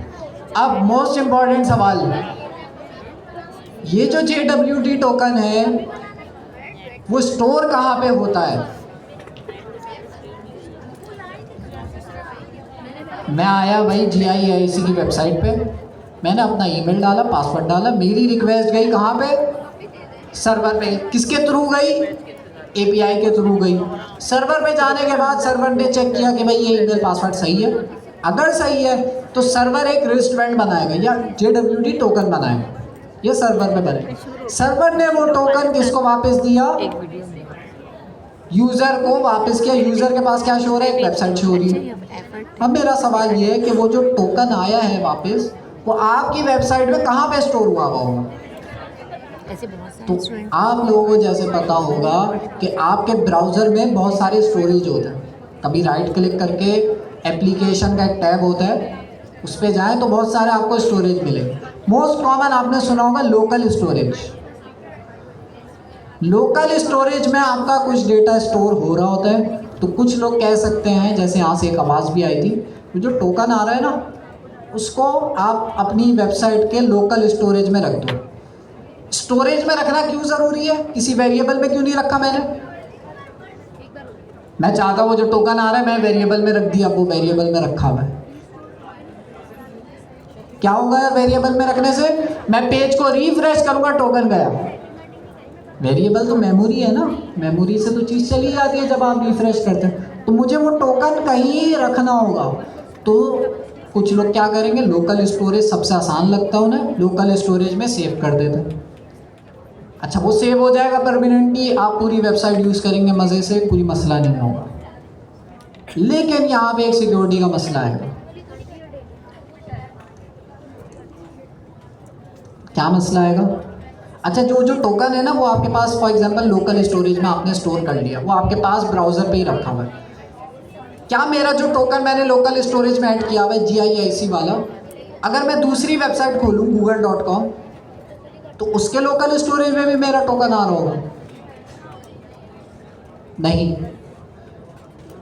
आपका जो ब्राउज़र है वो क्या करता है, हर वेबसाइट का स्टोरेज अलग रखता है। स्टोरेज का मतलब ये नहीं पूरा डेटाबेस बना दिया उसे, उसमें आप छोटा मोटा डेटा स्टोर कर सकते हैं, 2 MB तक 4 MB तक का डेटा आप स्टोर कर सकते हैं। हर वेबसाइट का आपका ब्राउज़र क्या करता है, हर वेबसाइट का स्टोरेज अलग रखता है। तो GIIC की वेबसाइट है, उसका लोकल स्टोरेज अलग है, उसमें जो टोकन स्टोर हुआ है वो सिर्फ GIIC की वेबसाइट पे ही शो होगा, दूसरी वेबसाइट्स पे आप जाएंगे वहाँ नहीं तो वो शो होगा। पहली चीज़ हो गई। दूसरी चीज़, ये तो अच्छी बात हो गई ना कि अच्छा है दूसरी वेबसाइट्स पे नहीं होगा, लेकिन जो भी चीज़ लोकल स्टोरेज में स्टोर होती है वो आपके ब्राउज़र की एक्सटेंशंस पढ़ सकते हैं। आपके ब्राउज़र में एक्सटेंशंस होती है ना, ऊपर आप लोग इंस्टॉल करते हैं, तो वो एक्सटेंशंस आपके लोकल स्टोरेज में जो भी चीज़ें रखी हैं उसे पढ़ सकती हैं। अगर उन्होंने पढ़ लिया तो इसका मतलब वो आपका टोकन चुरा सकती है। तो इसलिए लोकल स्टोरेज, और भी तरीके हैं लोकल स्टोरेज से जो है आपका टोकन निकालने के, बहुत तरीके हैं, निकल सकता है। तो लोकल स्टोरेज सिक्योर नहीं है। लोकल स्टोरेज हमने टोकन जो है अपना वहाँ नहीं रख देंगे तो चल जाएगा, लेकिन सिक्योर नहीं है। तो टोकन हम जो है वहाँ नहीं रखेंगे, तो कहाँ रखें? सीक्रेट पे। सीक्रेट ब्राउज़र के अंदर तो कोई सीक्रेट नहीं है। कुकीज़ में आपने देखा होगा कि भाई वेबसाइट पे आप जाते हैं, लिखा आ रहा होता है एक्सेप्ट कुकीज़, वो अलग चीज़ है। लेकिन वो जो कुकीज़ है वो भी आपके पास एक स्टोरेज है, वो भी आपके पास स्टोर करने के लिए यूज़ होता है। जो आपका टोकन है वो कहाँ पे स्टोर करेंगे आप? कुकीज़ में स्टोर करेंगे। तो कुछ नहीं, आपका जो टोकन है वो आपका, आप समझ लें आपके ब्राउज़र के स्टोरेज में ही स्टोर होगा। आपके कंप्यूटर में, लेकिन वही चीज़ है ना, क्या कुकीज़ मेरी एक्सटेंशन नहीं पढ़ सकेंगी? ज़्यादातर वही बात हो गई लोकल स्टोरेज वाली में भी नीचे लिखी गई है। कुकीज़ ऐसा क्या स्पेशल कर रहा अच्छा, है? कुकीज़ अगर वो कोई वेबसाइट मांग रही है ना, वो भी स्टोरेज है, लोकल स्टोरेज, परमिशन आपकी ईमेल कुकीज़ भी स्टोरेज है। उनके पास आपकी ईमेल कुकीज़ ऐसा क्या स्पेशल कर रहा है? वगैरह कोई चीज़ नोटिफाई करने के लिए अच्छा। use करते हैं। एक बस इतना ही। कुकीज़ आपका एक्सपायर हो जाता है, वो तो लोकल स्टोरेज के आइटम भी आप करा देंगे, लेकिन ताकि वो कोई फर्दर कुकीज़ आपके पास जो है एक्सपायर हो जाता है, चलें। और होना हो तो आपको शेयर कर दें। कुकीज़ के अंदर आप ये सिक्योरिटी लगा सकते हैं कि कुकीज़ सिर्फ आपका नाम, उस वेबसाइट का सर्वर एक्सेस कर सके और कोई ना कर सके। फेवरेट, उनको ये सारी कुकीज़ में information आप ये मिल जाती है। सिक्योरिटी लगा सकते हैं। अच्छा, आप देख सकते हैं अपनी कुकी को, आप राइट क्लिक करेंगे आपको अपना कुकी नजर आ रहा नहीं, होगा। पता नहीं आप अपना टोकन भी देख सकते हैं, वो लंबा सा एक फायदा होता है जो इंक्रिप्टेड टोकन कुकीज़ मांग रहे होगा, होते हैं ना। यहाँ शो नहीं होगा, तो वो देखते लेकिन हैं जो आपको क्या पसंद है उस आपके हिसाब पास से एक आपको लंबा सा ads टोकन वगैरह show होगा करें। रैंडम कैरेक्टर्स अपनी का, वेबसाइट तो वो आप देख सकते हैं। लेकिन कुकीज़ में जो स्टोर हो रहा है वो कोई और नहीं देख सकता, एक्सटेंशन भी नहीं देख सकते। एक आप देख सकते हैं और एक, हाँ ये हो सकता है आप कॉपी करके किसी और को भेज दें तो वो भी देख सकता है। और कौन देख सकता है? सर्वर देख सकता है, GIIC का जो सर्वर है वो देख सकता है। तो ये 2 लोग देख सकते हैं, और इन 2 लोगों को ही जानने की ज़रूरत है, वो किसी को नहीं जानता। तभी आपने नोट किया होगा कि जब आप कोई वेबसाइट खोलते हैं उसमें लॉगिन करते हैं और फिर उसको बंद कर देते हैं, अगले दिन फिर आके खोलते हैं तो वो वेबसाइट पहले से लॉगिन हुई होती है। क्यों? वो जो आपका टोकन है वो कहाँ पे स्टोर हुआ होता है? आपके कुकीज़ में सेव हुआ होता है। कुकीज़ कंप्यूटर पे होती है। अब यही चीज़ इनकॉग्निटो मोड कितने लोगों को पता है? कर दिए ना, दोबारा आपको करने की जरूरत नहीं होती, वो डेटा उन्होंने सेव क्या किया। क्या क्या क्या पर क्या करें, क्यों आप लोग हाँ, खुद ही सेव हो जाता है। इनकॉग्निटो मोड के अंदर क्या होता है कि आपके पास जो है कुकीज़ सेव नहीं होते। मतलब इसका ये है कि अगर आप इनकॉग्निटो मोड में किसी वेबसाइट पे लॉगिन करें और उसको फिर बंद कर दें, दोबारा खोलें तो फिर से लॉगिन करना पड़ेगा। कुकी सेव नहीं होते। इनकॉग्निटो मोड तब आप यूज़ करते हैं जब आप चाहते हैं कि मेरा डेटा जो है, फॉर एग्जांपल मैं किसी और के कंप्यूटर में अपना काम करना चाहूँ, तो मैं चाहता हूँ कि भाई मैं जो भी काम करूँ ब्राउज़र का वो उसके कंप्यूटर में सेव ना रहे, तो मैं इनकॉग्निटो मोड में काम करूँगा ताकि जो है वो मैं यूज़ करूँ। जब मैं इनकॉग्निटो मोड बंद करूँगा तो जितना भी मैंने काम किया था वो सारा ख़त्म हो जाएगा उसके कंप्यूटर से। तो ब्राउज़र के अंदर मैंने देखा बहुत सारे लोगों को नहीं पता इनकॉग्निटो मोड के बारे में, तो जिनको नहीं पता अच्छी बात है, उनको और कम पढ़ने की ज़रूरत पता पड़ेगी। करना किसी तो आपके पास जो है इनकॉग्निटो मोड हो गया। सिक्योरिटी हमने देख ली। JWT टोकन कहाँ स्टोर होता है? से। कुकीज़ वही वाला में। एरर जो मेरा आ रहा था। कुकीज़ क्या है? और नीचे देखो, आपके मेरा ये ब्राउज़र वाला का स्टोरेज। हाँ। उससे बोलो तो ये आपके फोल्डर पास ना यही कुकीज़ वाला होगा। लेकर आओ। अब जल्दी से हम क्या करते हैं, क्विज ले लेना आप लोगों कहाँ पे का। डालो? अभी किसी का कोई सवाल है? डोकोसोरस के मैं आपको हाँ, एक सवाल आया कि डोकोसोरस का कि किसी ने इससे पहले बोला था कुकी एक्सपायर हो जाता है। अभी किसी ने सवाल पूछा कितने टाइम बाद एक्सपायर होता है। इंटरनेट अच्छा, तो वो एक और सिक्योरिटी यहाँ पे मुझे लिखी ऐसे हुई बना होती के है। दो। कैसा? डोसो अगर मैं आपको एक ही रिस्टबैंड दे दूँ ना हर क्लास के लिए, मसला क्या होगा, कभी ना कभी आपसे वो रिस्टबैंड गुम हो जाएगा या किसी के हाथ लग जाएगा। दे सकते हैं इमेजेस। क्या हो कि मैं हर 30 मिनट बाद आपका रिस्टबैंड चेंज करूँ, कैसे दूँ? इधर दिखा। तो ये ज़्यादा सिक्योरिटी रहेगी ना। हर 30 मिनट बाद मैं आपका आके रिस्टबैंड चेंज करूँ, वो देखो क्या ताकि है कि मैंने अगर इसको इन दिया, केस पुराना वाला CCR को, लीक भी हो और जाए NPM तो किसी start काम किया, का वो नहीं। परसों जो resolve पुराना हो गया हुआ वो पूरा। एक्सपायर हो ये जाएगा, देखो। जो नया वाला होगा वो वैलिड ये होगा। देखो। तो ये ज़्यादा सिक्योरिटी पेज होती है, नहीं तो ये बना भी हम हुआ था, इम्प्लीमेंट करते तो हैं। क्लाउड से बनवा होता लिया। कुछ नहीं है उसने इसके क्या अंदर। दिया, कमांड नहीं, सिर्फ prompt आप दिया जब उसको, प्लेटफॉर्म यूज़ कर रहे होते हैं तो आपका प्लेटफॉर्म और उसने सही कर दिया। ऑटोमेटिकली वो टोकन जो है कुछ टाइम बाद IBM start उसको कर, एक्सपायर बस। कर देता है क्लाउड को। और नया टोकन उसकी जगह पे है। जनरेट कर देता है, आपको पता भी नहीं लगता।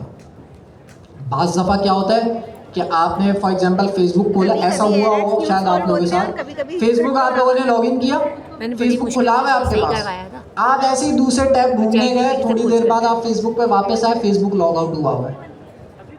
फेसबुक खुद ही लॉग आउट हो गया। कैसे लॉग आउट हो गया? है ना नहीं चल रहा कोई। उसका टोकन जो है वो एक्सपायर हो चुका था। आपको कैसे तो फेसबुक ने क्या किया, आपसे कहा दोबारा लॉगिन करें, आपको दोबारा टोकन मिल जाएगा। इनका तो ये सिक्योरिटीज लगी हुई होती हैं ताकि आपका जो है टोकन लीक भी हो जाए तो वो एक्सपायर हो जाए 30 मिनट बाद। तो हैकर को क्या करना पड़ेगा, हर 30 मिनट बाद, ये जितना फ्रीक्वेंट रखेंगे, कुछ 5 मिनट भी लगता है, 15 मिनट भी लगता है, 1 मिनट भी लगता है, हर 1 मिनट बाद एक्सपायर हो जाए। अरे भाई मुबारक हो। क्या हुआ चला? तो हर 1 मिनट बाद आपका, आपकी मर्जी है, आप जितने टाइम बाद एक्सपायर कराना चाह रहे हैं। डॉक्यूमेंटेशन आप चाह रहे हो एक्सपायर ना भी हो तो वो नहीं होगा। क्लाउड को डॉक्यूमेंट की तरह बना दो। जी, मेरा फ्रंट एंड हाँ उसमें कुकी नहीं होती, यही कहूँगी डोकोसोरस का जो कुकी front end सिर्फ होता है ब्राउजर ना, में होती है। हाँ। ठीक है, उसमें आपके पास जो टोकन है लाइक वो, मगर बिल्कुल ये नहीं कि अच्छा वो आप कनेक्ट करने की बात कर रहे हैं, हाँ वो भी मेरा यही रहे है, मगर वो भी JWT टोकन ही होता है। स्टाइलिंग वही रहे, हाँ। डिजाइन। चलें ये चल गया तो मैं अपना कनेक्ट करता हूँ UI और change जल्दी से मैं आपको यहाँ पे चीज़ें दिखाता हूँ जो मैं आप लोगों के लिए बना के लाया था। चल गया नेट, ये उसका उनका चला है, तुम्हारा पता नहीं। उनका ही चला है। और सारा कोड मेरे पास लिखा हुआ है, मुझे नहीं लगता आप लोगों को ये जो लॉगिन ऑथेंटिकेशन है ना, इसके अंदर बस कॉन्सेप्ट समझना आना चाहिए। इम्प्लीमेंट तो आप लोगों ने बगैर कॉन्सेप्ट समझे भी कर ही लिया होगा AI से। कर ली, यही बात है।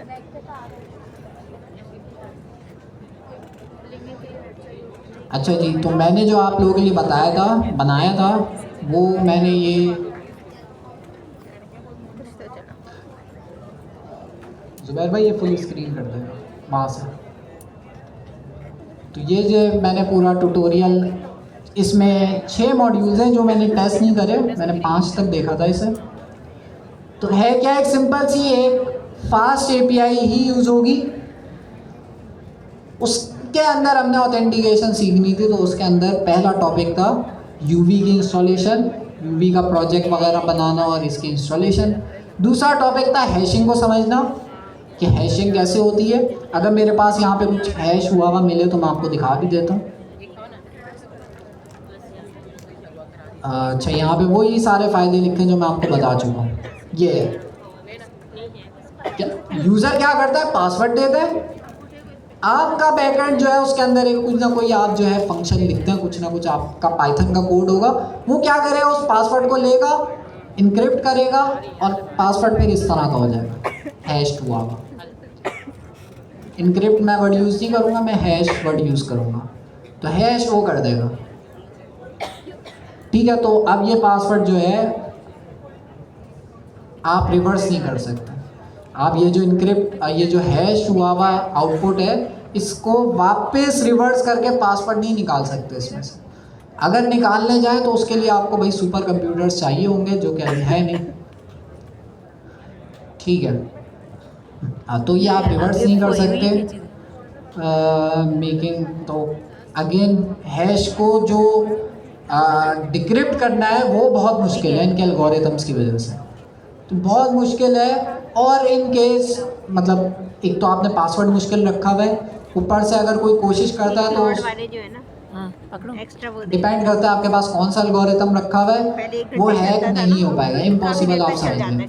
तो भाई हर पासवर्ड का नया हैश होता 25 है। दिसंबर की खुशी। अगर मैंने पासवर्ड रखा है हमजा 123 और आज से और किसी और ने भी सेम पासवर्ड रखा है हमजा 123, तो हम दोनों का जो हैश बनेगा डेटाबेस के अंदर वो सेम बनेगा, सेम हैश होगा। तो यही चीज़ यहाँ पे लिखी हुई है और ये हमारा हैश स्टोर होता है। हैशिंग के लिए आपके पास, अच्छा मैंने जो ट्यूटोरियल बनाया है वो दोनों तरीक़ों से बनाया है तो मतलब कि भाई आप AI असिस्टेड वे में भी कर लें, मतलब AI से बोलिए काम कर लो तो AI भी कर लेगा। अगर आपने मैनुअली करना है तो मैनुअली भी यहाँ नीचे कोड लिखा है।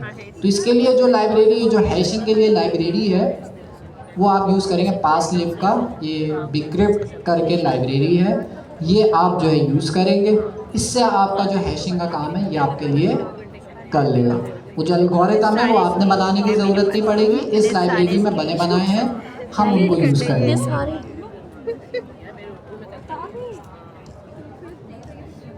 दोनों का हैशिंग। कौन सा स्क्रीनशॉट देखिए, ये लेटेस्ट। अच्छा इसको क्या करेंगे? नहीं ऐसा नहीं होता, मैंने बताया ना।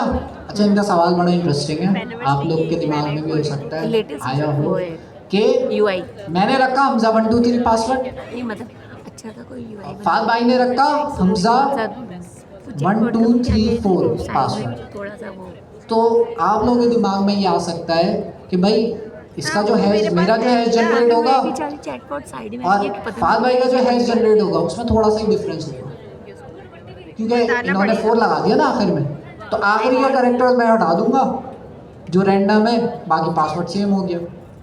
हैशिंग के अंदर ऐसा नहीं होता। अगर मेरे पासवर्ड में और किसी और के पासवर्ड में डॉट का भी फर्क है ना, एक वीडियो है ना, तो पूरा हैश डिफरेंट होगा। ये रहा। ठीक है, तो ऐसा नहीं होता कि ए के लिए पीछे जो है वो फॉर एग्जांपल डॉलर आ रहा है, ऐसा नहीं होता, फिक्स नहीं होता, वो पूरा वर्ड को हैश करता है। ठीक है,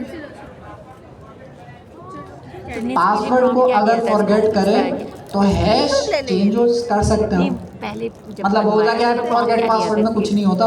फॉरगेट पासवर्ड में आपने क्लिक किया, आपको एक ईमेल आएगी, ईमेल पे एक लिंक आता है, आप उस लिंक पे क्लिक करते हैं तो आपके पास एक फॉरगेट पासवर्ड, रीसेट पासवर्ड का पेज खुल जाता है। ऐसे ही होता है, रीसेट पासवर्ड में आप नया पासवर्ड डालते हैं, रीसेट करते हैं तो आपका नया पासवर्ड जो है वो पुराना जो पासवर्ड है वो नए पासवर्ड से रिप्लेस हो जाता है। कमांड देती है ये काम होता है। कौन मतलब अगर ठीक आपको है, इंग्लिश इसमें भी कुछ लोग सिक्योरिटी लगाते हैं और कुछ लोग नहीं लगाते हैं। फॉर एग्जांपल वो जो आपके पास जीमेल पे लिंक आए हैं, वो अगर मैं किसी और को दे दूं लिंक, वो मेरा पासवर्ड रीसेट कर लेगा। बोल रहे होते हैं कुछ प्लेटफॉर्म में कर लेगा, कुछ प्लेटफॉर्म एक्स्ट्रा सिक्योरिटी लगाते हुए नहीं कर जिस पाएगा। जमाने बात करो ना उसी खैर वो अलग चीज़ है।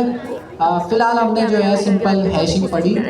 हैशिंग के अंदर ये पूरा ट्यूटोरियल है, जो कि टाइम कम है तो मैं नहीं करा सकता, लेकिन वही कॉन्सेप्ट है जो मैंने आपको समझाया। कोड भी सिंपल सा है, बना बनाया हैश का फंक्शन है। आपने इसके अंदर सिंपल पासवर्ड, आपका जो भी होगा यूज़र का पासवर्ड वो डालना है, या आपके पासवर्ड को हैश कर देगा।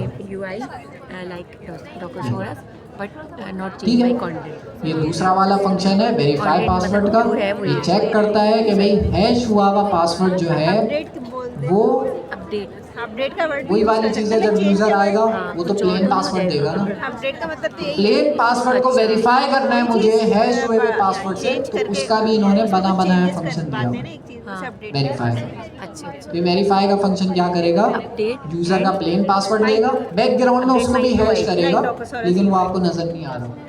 ये फंक्शन खुद ही कर बट लेगा। Not change my content. तो इसको हमने दोनों पासवर्ड दिए, ये आपको बता देगा कि भाई सही पासवर्ड यूजर ने दिया है या नहीं दिया। तो ये भाई हैशिंग का हो गया। JWT टोकन का हमने डिस्कस किया। अच्छा मैं आपको दिखा रहा था अपने फोल्डर का उसका लिंक तो नहीं देना JWT पड़ेगा टोकन, GitHub वही रिस्ट वगैरह बैंड से का। आप लोग वो याद तो मैं रखना उसी फोल्डर कि में खोलूंगी यूनिक तो होता है। जैसे दिखता अपने किस तरह प्रोजेक्ट से में वो भी जाकर दिखा तो देता वहीं हूँ। पे ये दे ये दे रहा। ये वाला दे दे। ये वाला क्योंकि मैंने ना पहले ये जब रहा। बनाई थी ना बुक तो ऐसी बनी थी ब्लू। तो ये इस तरह से पूरा इनक्रिप्टेड आपके पास क्या हुआ था, क्या होता है कुछ मिस्टेक हो गई JWT थी, किसी और ब्रांच में टोकन पुश हो होता गई है। थी, फिर नहीं ये बनी। टोकन अगर किसी और के पास चला गया ये भी नहीं आ रहा। ये तो मैं आपको शेयर कर देती हूँ, ऐसी बना दो वो आपका अकाउंट दे एक्सेस कर Screenshot सकता है। दे। लेकिन सिक्योरिटी ये लगी हुई है, हर 30 मिनट बाद ये एक्सपायर हो जाता है, हर 5 मिनट बाद एक्सपायर हो जाता है, तो 30 मिनट तक ही फ़ायदा उठा पाएगा।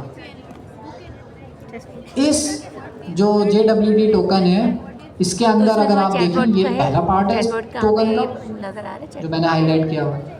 मुझे चैटबॉट ये भी दिखाना। डॉट चैटबॉट के बाद इस तरह का मुझे दूसरा चाहिए। पार्ट है, ये पूरा आगे तक जा रहा है, फिर एक और डॉट आ गया, इस तीसरा डॉट के बाद एक और पार्ट है। तो JWT जो टोकन है वो 3 चीज़ों से मिलकर। अच्छा ये बना कैसे, नहीं बना किस चीज़ से, क्या मैंने रैंडमली ऐसे ही बना दिया?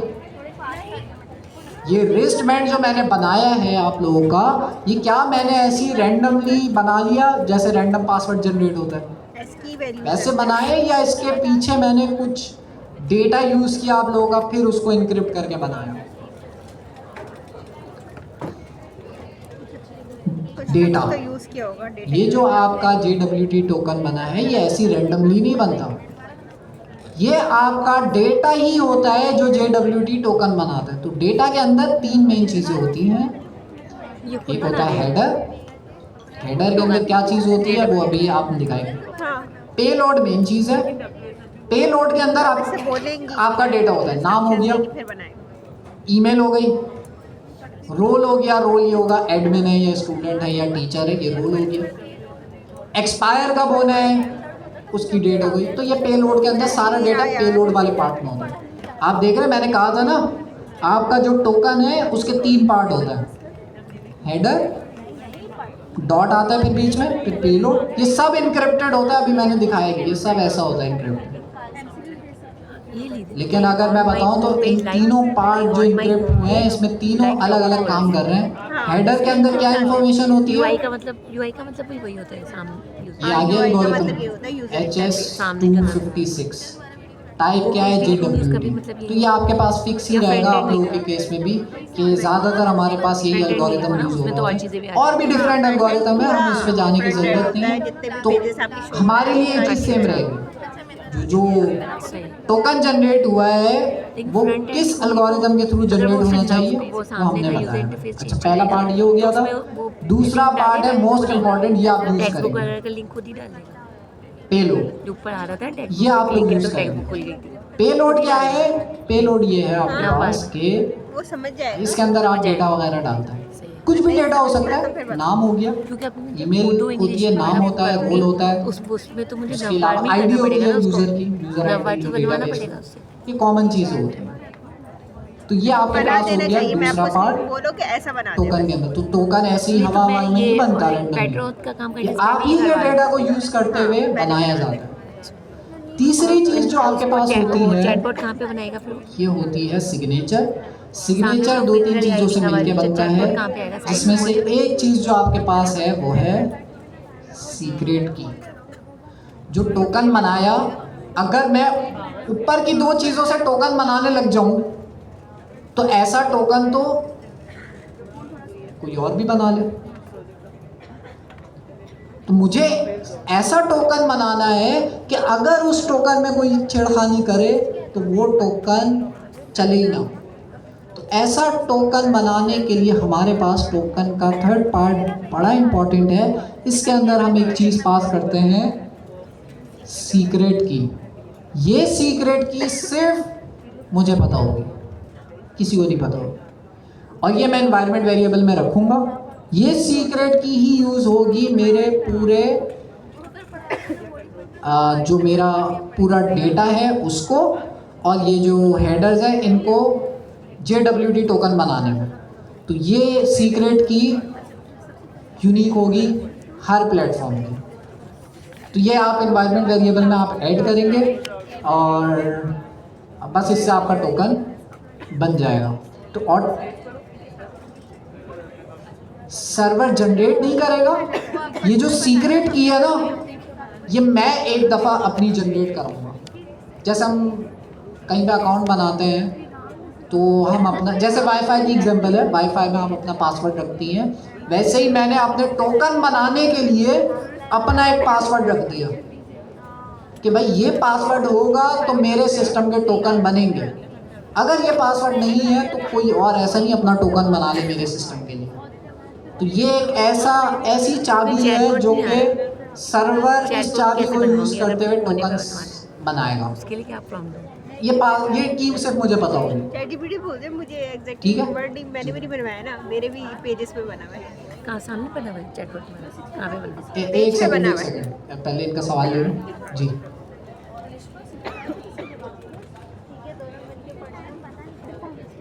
बन जाते टोकन जनरेट हो जाते।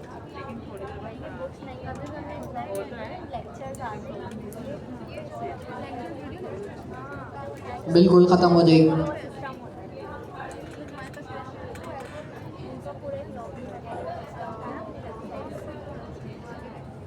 JWT टोकन चेंज होता रहेगा एक्सपायरी डेट की वजह से। देखे अगर मैं इस टोकन में कोई भी चेंजेस करूंगा तो मेरा टोकन भी चेंज होगा। तो जैसे ही एक्सपायर होगा, तो एक्सपायर होने की ये डेट लिखी हुई है, मिली सेकेंड्स में लिखी हुई है। तो जैसे ही हमारा टोकन एक्सपायर होगा तो नया टोकन जो जनरेट होगा उसकी एक्सपायरी डेट क्या होगी? अलग होगी। तो अब क्योंकि उसकी एक्सपायरी डेट अलग है, टोकन भी नया कहाँ पे बनेगा। बना हुआ ये? हाँ, की सीक्रेट की सेम रहेगी हर केस में। अच्छा, सीक्रेट की मैं बनाऊंगा, ये सीक्रेट होम की पेज। सारे टोकन बनाने में हेल्प करेगी मुझे। और ये जो सीक्रेट की अच्छा, है उसके सिर्फ बाद मुझे पता है AI असिस्टेंट क्योंकि मेरा सिस्टम बना रहा है सीक्रेट। ट्यूटोरियल पे क्या है?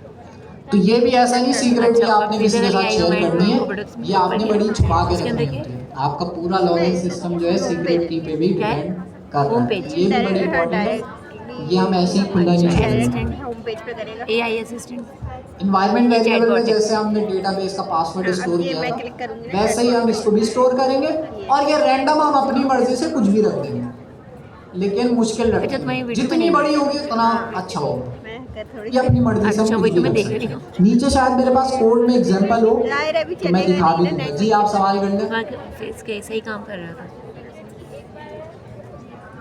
जी, अभी भी नेट से चले तो लोकल पे सही लॉग आउट हो जाएंगे। डिप्लॉय नहीं होता। अच्छा, इनका तो भी ये बड़ा कुछ अच्छा भी सवाल है तो कुछ कि ये JWT 2-2 दिन लॉगिन, उसमें क्या हो रहा है? फेसबुक ने क्या किया हुआ है उसमें कि एक और चीज़ लगाई हुई है जो क्या करती है, JWT टोकन को बैकग्राउंड में रिफ्रेश करती रहती है। आपको नहीं पता चलेगा। अच्छा, ये जैसे सिर्फ AI इस बुक से तो वो रिफ्रेश टोकन का एक कॉन्सेप्ट है, उससे क्या होता है आपका JWT टोकन रिफ्रेश होता रहता है हर 30 मिनट बाद, हर 5 मिनट बाद। जाहिर है एक टोकन एक्सपायर हो रहा है तो उसके लिए नया टोकन बनना भी तो चाहिए। तो बनने के दो तरीके हैं। तो मैं उसको क्या एक बनने का क्या दूँ? तरीका ये है कि अभी तो रिफ्रेश मुझे अभी चैटबॉट टोकन सही करना है ना, उसी एक में कॉन्सेप्ट दे है, दूँगी उससे तो। करूँ या मैं दोबारा लॉगिन मोटे करूँ जनरल तभी सवाल टोकन के बन जवाब जाएगा। दे देना, अच्छा। वरना अगर क्वेश्चन बुक से रिलेटेड हो तो दोबारा बोले। ध्यान से निकाल के दे। सही है। बैंकिंग ऐप तो यूज़ करती हैं, मेरा तो लॉग आउट ही होता रहता है, मैं तंग आ गया हूँ लॉगिन में। होगा ना सेव सही। डेटाबेस में, वहां से निकाल। तो अच्छा, एम्बेडिंग करके तो वो बुक ही इनका देगा। सवाल ये है लेकिन अलग से कुछ कि करूँगी तो अच्छा वो मैं भी समझा आप देगा। उल्टी बात कर रहे हैं। इनका सवाल ये है कि बैंकिंग ऐप में क्या होता है, आप जब भी खोलते हैं ना, यूज़ करते हैं और बंद कर देते हैं और दोबारा खोलते हैं तो वो हमेशा लॉग आउट हो जाता है। क्यों? सिक्योरिटी। कि ऐसा ना हो आपके मोबाइल से कोई और खोल के बैठा हुआ है। तो उन्होंने सिक्योरिटी, उनका यूज़र एक्सपीरियंस जो है वो प्रायोरिटी नहीं है, उनका प्रायोरिटी है सिक्योरिटी। सिक्योरिटी अच्छी होनी चाहिए। तो उस केस में वो तो वही चीज़ें डिपेंड करता है कि अगर आपने सिक्योरिटी अच्छी रखनी है तो आप उसमें रिफ्रेश टोकन, बैंक की ऐप में तो ये भी होता है थोड़ी देर आप ऐसे बैठो 2 मिनट वो लॉग आउट हो जाता है, नेट बंद करके ऑन करो वो लॉग आउट हो जाता है। तो वो फ़ौरन करते हैं, तंग कर देते हैं। मोबाइल पे तो समटाइम्स ऐसा भी होता है कि भाई कुछ चीज़ देखनी है, कितना बैलेंस सेंड करना है, आपने दूसरी ऐप खोली वापस आए वो लॉग आउट हो गया, लॉग इन करो एप्लीकेशन बड़े प्रॉब्लम करती है। OTP लगाओ। तो ये है, लेकिन उनकी सिक्योरिटी का उन्होंने ख्याल रखा है। यूज़र एक्सपीरियंस बेशक चले, यूज़र एक्सपीरियंस के लिए फिर नया पेज ऐसी ऐप्स हैं। बैंक की तो तो बहुत ज़्यादा ये है टोकन हो गया, एक्सपायरी डेट, एक्सपायरी डेट मैंने बता दी। तो इसमें आप सेट कर सकते हो कितनी देर बाद टोकन एक्सपायर होना चाहिए। जितने जो होते हैं क्राइम वगैरह ज़्यादा। अच्छा जी, तो ये इस चीज़ को करवाने के लिए भी मैंने यहाँ पे AI प्रॉम्प्ट भी लिखा हुआ है आप लोगों के लिए, और जो है नीचे कोड भी लिखा है, आप लोग इसको भी देख सकते हैं। मैं आता हूँ साइन अप लॉगिन। तो ये जितना भी कॉन्सेप्ट है ये इम्प्लीमेंट करने के लिए आपने फंक्शंस लगाने होंगे, JWT टोकन जनरेट करने के लिए कोड लिखना होगा, वो यहाँ पे लिखा हुआ भी होगा शायद, यहाँ नीचे लिखा। तो ये सारा कोड और सारे प्रॉम्प्ट्स मैंने दिए हुए, हमें कॉन्सेप्ट क्लियर होना चाहिए। ये हम प्रैक्टिकल करते हैं लेकिन टाइम कम है। अब लग रही है, उस वक्त नहीं लग रही थी। तो ये मैं शेयर कर दूँ, क्या चीज़ कराऊंगा? एक शॉल है, मेरी शॉल की दोबारा बोलो। मोटा है, पता है कितने पुराना है। कुकीज़ वगैरह, मेरी शादी से पहले, कुकीज़ हम खुद बनाएंगे। शादी से पहले। कैसे बनाएंगे? अच्छा, कुकीज़ का मैं बता रहा था आप लोगों को। कुकीज़ जो है आपके ब्राउज़र से आप देख सकते हो। यहाँ पे मैं अभी करंटली एक वेबसाइट है नोशन, यहाँ पे मैं लॉगिन हुआ हूँ। लॉग आउट करने के 2 तरीके हैं, एक लॉग आउट का बटन दबाओ, मैं और मेरी चाची ना लॉग आउट हो जाएगा। उनकी शॉपिंग के लिए गए थे ना, तो ये यहाँ उन्होंने पर भी होगा ऐसे लॉग लिया था, आउट। मैंने भी ऐसे, उन्होंने पिंक कलर का, ये मैंने green. Log out all accounts, उनके पास भी अभी तक इस पे क्लिक करूंगा मैं लॉग आउट हो जब भी जाऊंगा। पहनती ना बोलती है तुम्हारे साथ नहीं होता। मैं कहा हाँ मेरे पास भी रखा होगा। इस पे मैं क्लिक करूंगा लॉग आउट हो जाऊंगा। दूसरा तरीका ये होता है वो करती थी, कि स्कार्फ वैसे तो ये तरीका कोई यूज़ नहीं करता। हिजाब करती थी। आप जाएं इंस्पेक्ट पे, मुझे चाहिए होता था इसको कलर वगैरह। इंस्पेक्ट पे जाने के बाद आपके पास यहाँ पे आता है कंसोल। कंसोल तो आप लोगों ने सबने खोला ही होगा कभी ना कभी, एरर से बच, एरर देखने के लिए। कंसोल के ही साथ में आपके पास होता है, पहले मैं जूम करूंगा तो ये एरो का साइन है। पहनती थी कभी कभी। यहाँ एक टैब है एप्लीकेशन, हमारे पहनती थी, लेकिन इस टैब में मैं जाऊंगा। बहुत देर मतलब यहाँ मेरे ब्राउज़र के जितने स्टोरेज हैं वो सारे यहाँ पे शो हो रहे हैं। तो मैं ढूंढने की कोशिश करता हूँ कि वो JWT टोकन यहाँ भी मुझे मिल जाए। अब ज़रूरी नहीं मिले, मैंने बताया ऑथेंटिकेशन की बहुत सारी स्ट्रेटजी होती है। अब मुझे नहीं पता नोशन क्या यूज़ कर रहा है, लेकिन हम ढूंढने की कोशिश तो करते हैं। मेरे अब्बू भी नहीं है मौलवी टाइप, यहाँ पे नहीं है, बल्कि यहाँ अब पे शादी नहीं में है। पहनती थी आया, लेकिन अब जैसे कि शादी कितनी सारी चीज़ें आपके शादी पास। में मैं हिजाब करती थी, तो वो उसके लिए ये सारी चीज़ें जो हैं शादी में आया आपको पता भी नहीं चल रहा होता, आपके सारा डेटा ये स्टोर हो रहा होता है। सब रिकॉर्ड हो गया। खैर इन्होंने दूसरी स्ट्रेटजी यूज़ करी होगी, मुझे यहाँ पहले इन्होंने कुछ यहाँ पे ऐड किया हुआ है, लेकिन अगर जो आप उसको गौर से पढ़े तो टोकन कहाँ से स्टार्ट हो रहा है? शायद ई स्पीकर इस तरफ वाई, तो आवाज टेढ़ी जाती ई वाई से आपका टोकन ये स्टार्ट हो रहा है। अगर मैं इस टोकन को डिलीट कर दूँ तो क्या मैं लॉग आउट होऊंगा? देखते हैं। तो मैं इस टोकन को डिलीट करता हूँ, कर दिया, रिफ्रेश करता हूँ,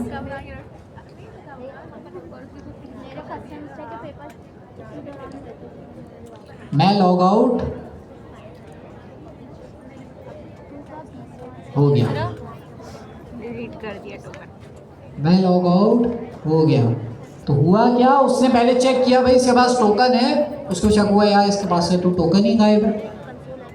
तो उसने मुझे लॉग आउट कर दिया और मुझसे बोला कि भाई फिर से लॉगिन करो, फिर मैं आपका नया टोकन बनाऊंगा। तो जितनी दफ़ा मैं लॉगिन करूँगा हर दफ़ा टोकन अलग बनता है, लॉगिन हो जाएगा। हाँ, अब मैं एक सेकंड इसको लॉगिन करता हूँ। लेकिन आप देख रहे हैं इन्होंने बहुत सारे और कुकीज़ भी लगाए हुए हैं, तो इन्होंने एक्स्ट्रा सिक्योरिटी लगाई होगी। तो मुझे दूसरे ब्राउज़र पे खोलने के लिए भी इनके और भी कुकीज़ चाहिए होंगी। अरे यार, एक सेकंड, ये था मेरा ख्याल। तो मैं वापस लॉगिन कर लेता हूँ, मेरा टोकन वापस ये लॉगिन कर देगा। तो वही चीज़ है कि भाई मेरे पास जो है JWT टोकन की इंफॉर्मेशन है, जो मैंने आपके लिए ट्यूटोरियल बनाया, मैं डिस्कॉर्ड पे शेयर करूँगा। और कहाँ गया? हाँ, बस एक चीज़ आपको मुझे और करानी है। अच्छा, साइन अप लॉगिन की आप क्या बनाएंगे, क्या बनाएंगे भाई? अगर लॉगिन साइन अप आप इम्प्लीमेंट करोगे तो वेबसाइट में आप क्या बनाते हो? फ्रंट एंड पे लॉगिन का फॉर्म बनाओगे, साइन अप का फॉर्म बनाओगे, ऐसे ही है। बैक एंड पे क्या बनाओगे? लॉगिन के लिए आप लॉगिन की API बनाओगे, साइन अप के लिए साइन अप की API बनाओ। अब लॉगिन की जब API आप बना रहे होगे तो उसमें JWT टोकन वाला काम उस API के अंदर होगा। वो जो पासवर्ड को हैश करने वाला काम है वो उस API के अंदर होगा। लेकिन फ्रंट एंड और आपके पास जो है API दोनों कनेक्ट हो सकते हैं। तो आपके बैक एंड और फ्रंट एंड को कौन कनेक्ट कर रहा है? Fast API। तो वो ये मॉड्यूल 4 जो है ये उसी के बारे में है कि फास्ट API से आप लॉगिन और साइन अप की API कैसे बना सकते हैं। इससे पहले वाले जो मॉड्यूल है वो इंडिविजुअली आपको समझा रहे हैं कि JWT टोकन क्या है, हैशिंग क्या है, बस ये समझा रहे हैं, और ऑथेंटिकेशन क्या होती है वो समझा रहे हैं। और ये आपके पास हो गया। अगली चीज़ है लॉगिन साइन अप के अंदर, सिक्योरिटी के अंदर, बस ये लास्ट वाली चीज़ है इसके अंदर, रेट साइड पे आइकन बना दो, लिमिटिंग। बटन बना दो, साइड बटन कह रहे हैं, अच्छा से चैटबॉट का बटन बता दे। चैटबॉट होम पेज से ठीक है। हटा के उसका बटन बना दो साइड हाँ, पे, और वो इस तरह से हो कि वो हर पेज पे चल रहा हो, इस हर तरह पेज पे शो हो रहा है। अच्छा, ये एरर तो आपके पास बहुत आया होगा सही है। जेमिनी के अंदर,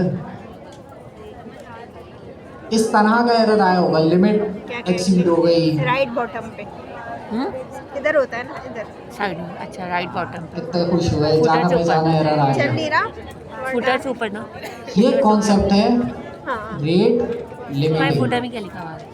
रेट मतलब वो इस लिमिटिंग आपके तरह से पास क्या होता है कॉन्सेप्ट है कि स्क्रीन के समझे एक लेयर आगे बनी हुई है, स्क्रीन के आगे कि नजर आ रहा है, फुटर ये के नीचे नजर आ रहा है। लिमिट करता है कि आपकी एप्लीकेशन में कोई ज़्यादा रिक्वेस्टें सबसे ना भेजे।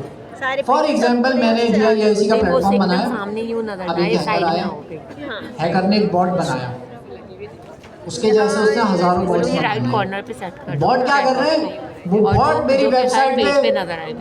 अटैक कर रहा है। अटैक करने से मुराद वो मेरी वेबसाइट खोल रहे हैं, डिफरेंट जगहों पे क्लिक कर रहे हैं और बस ये काम कर रहे हैं उनके बॉट। तो उसने 10,000 बॉट्स बना लिए हैकर ने और मेरी वेबसाइट पे अटैक कर रहा है। अब मेरी वेबसाइट पे जब वो अटैक करेगा तो मेरी वेबसाइट चलती रहेगी, डिपेंड करता है। लेकिन अगर मेरी वेबसाइट चल रही है तो मेरी वेबसाइट पे लोड आएगा बहुत ज़्यादा। वो क्या करेगा? 10,000 बॉट का अटैक करवाएगा, 1,00,000 बॉट का अटैक कराएगा, तब तक कराएगा जब तक मेरी वेबसाइट क्रैश ना हो जाए। तो आपकी वेबसाइट क्रैश होगी तो उसकी सिक्योरिटी बंद हो जाएगी, पहली चीज़।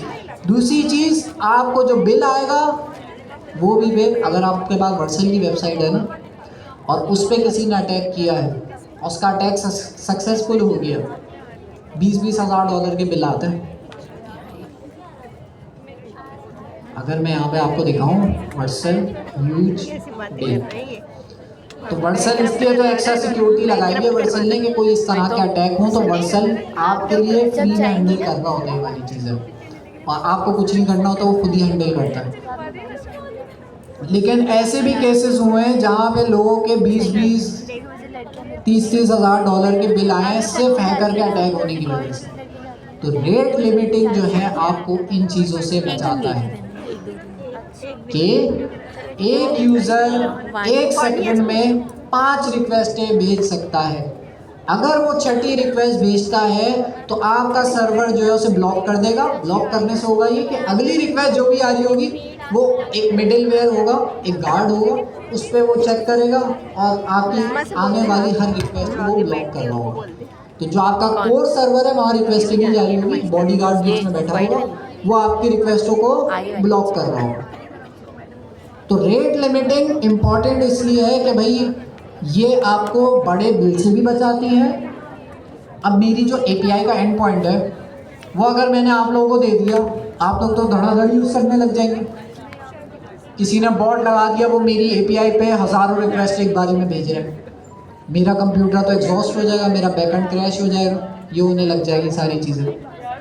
तो मैं क्या लगाऊंगा, मैं रेट लिमिटिंग लगाऊंगा, जिससे होगा ये कि अगर एक बॉट की तरफ से 1 सेकंड में 5 रिक्वेस्टें आ रही हैं तो ठीक है, छठी अगर रिक्वेस्ट आ रही है तो मैं उस बॉट को ब्लॉक कर दूंगा। वो बॉट जो है अब मेरे पास रिक्वेस्ट नहीं भेज सकता। इसी तरह से हज़ारों बॉट भेज रहे हैं तो मैं हज़ारों बॉट को ऐसे ब्लॉक करता जाऊँगा। तो अटैक हैकर जब अटैक करेगा तो वो उसका अटैक इतना इफेक्टिव नहीं हो पाएगा, उसके सारे बॉट तो ब्लॉक होते जाएंगे।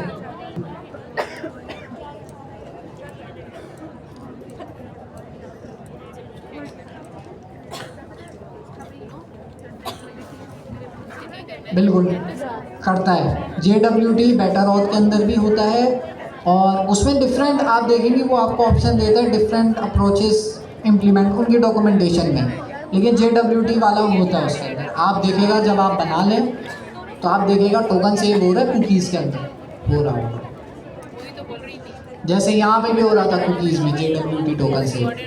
तो रेट लिमिटिंग का ये कॉन्सेप्ट है। रेट लिमिटिंग के अंदर यहाँ पे कोई ज़्यादा मुश्किल चीज़ें नहीं है, बनी बनाई आपके लिए लाइब्रेरी है, ये आसान वाली रेट लिमिटिंग है। तो यहाँ पे समझाया भी ये है कि रेट लिमिटिंग क्या है। कोई ईविल बॉट है, उसने क्या किया है, एक फॉर लूप चला दिया, यहाँ पे फिर भी कम अमाउंट है, यहाँ पे इतना बड़ा नंबर लिख दिया। तो अब ये लूप आपके प्लेटफॉर्म पे क्रिएट प्रोडक्ट का फंक्शन चलाता रहेगा तो आपकी जो एप्लीकेशन है वो क्रैश हो जाएगी, सर्वर आपका क्रैश हो जाएगा।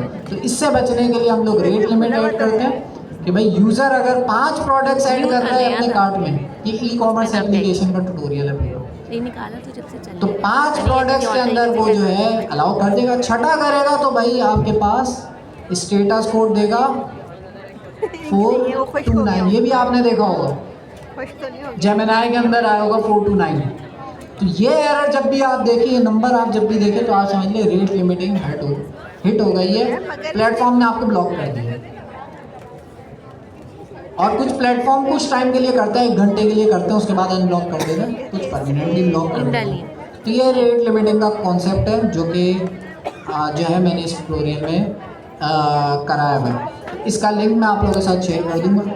अटेंडेंस हमारे पास हो रही है, पहले ख़वातीन की अटेंडेंस जो है वो लगाने दें। लड़कों के लिए हमने खाने का इंतज़ाम किया। खाने के लिए हमारे पास, आपका नाम क्या है? सब्तर हमारे पास मौजूद है। ये खाने की बहुत अच्छी अच्छी चीज़ें लाते हैं, तो जो है वो अभी भी रखी है नीचे थैली,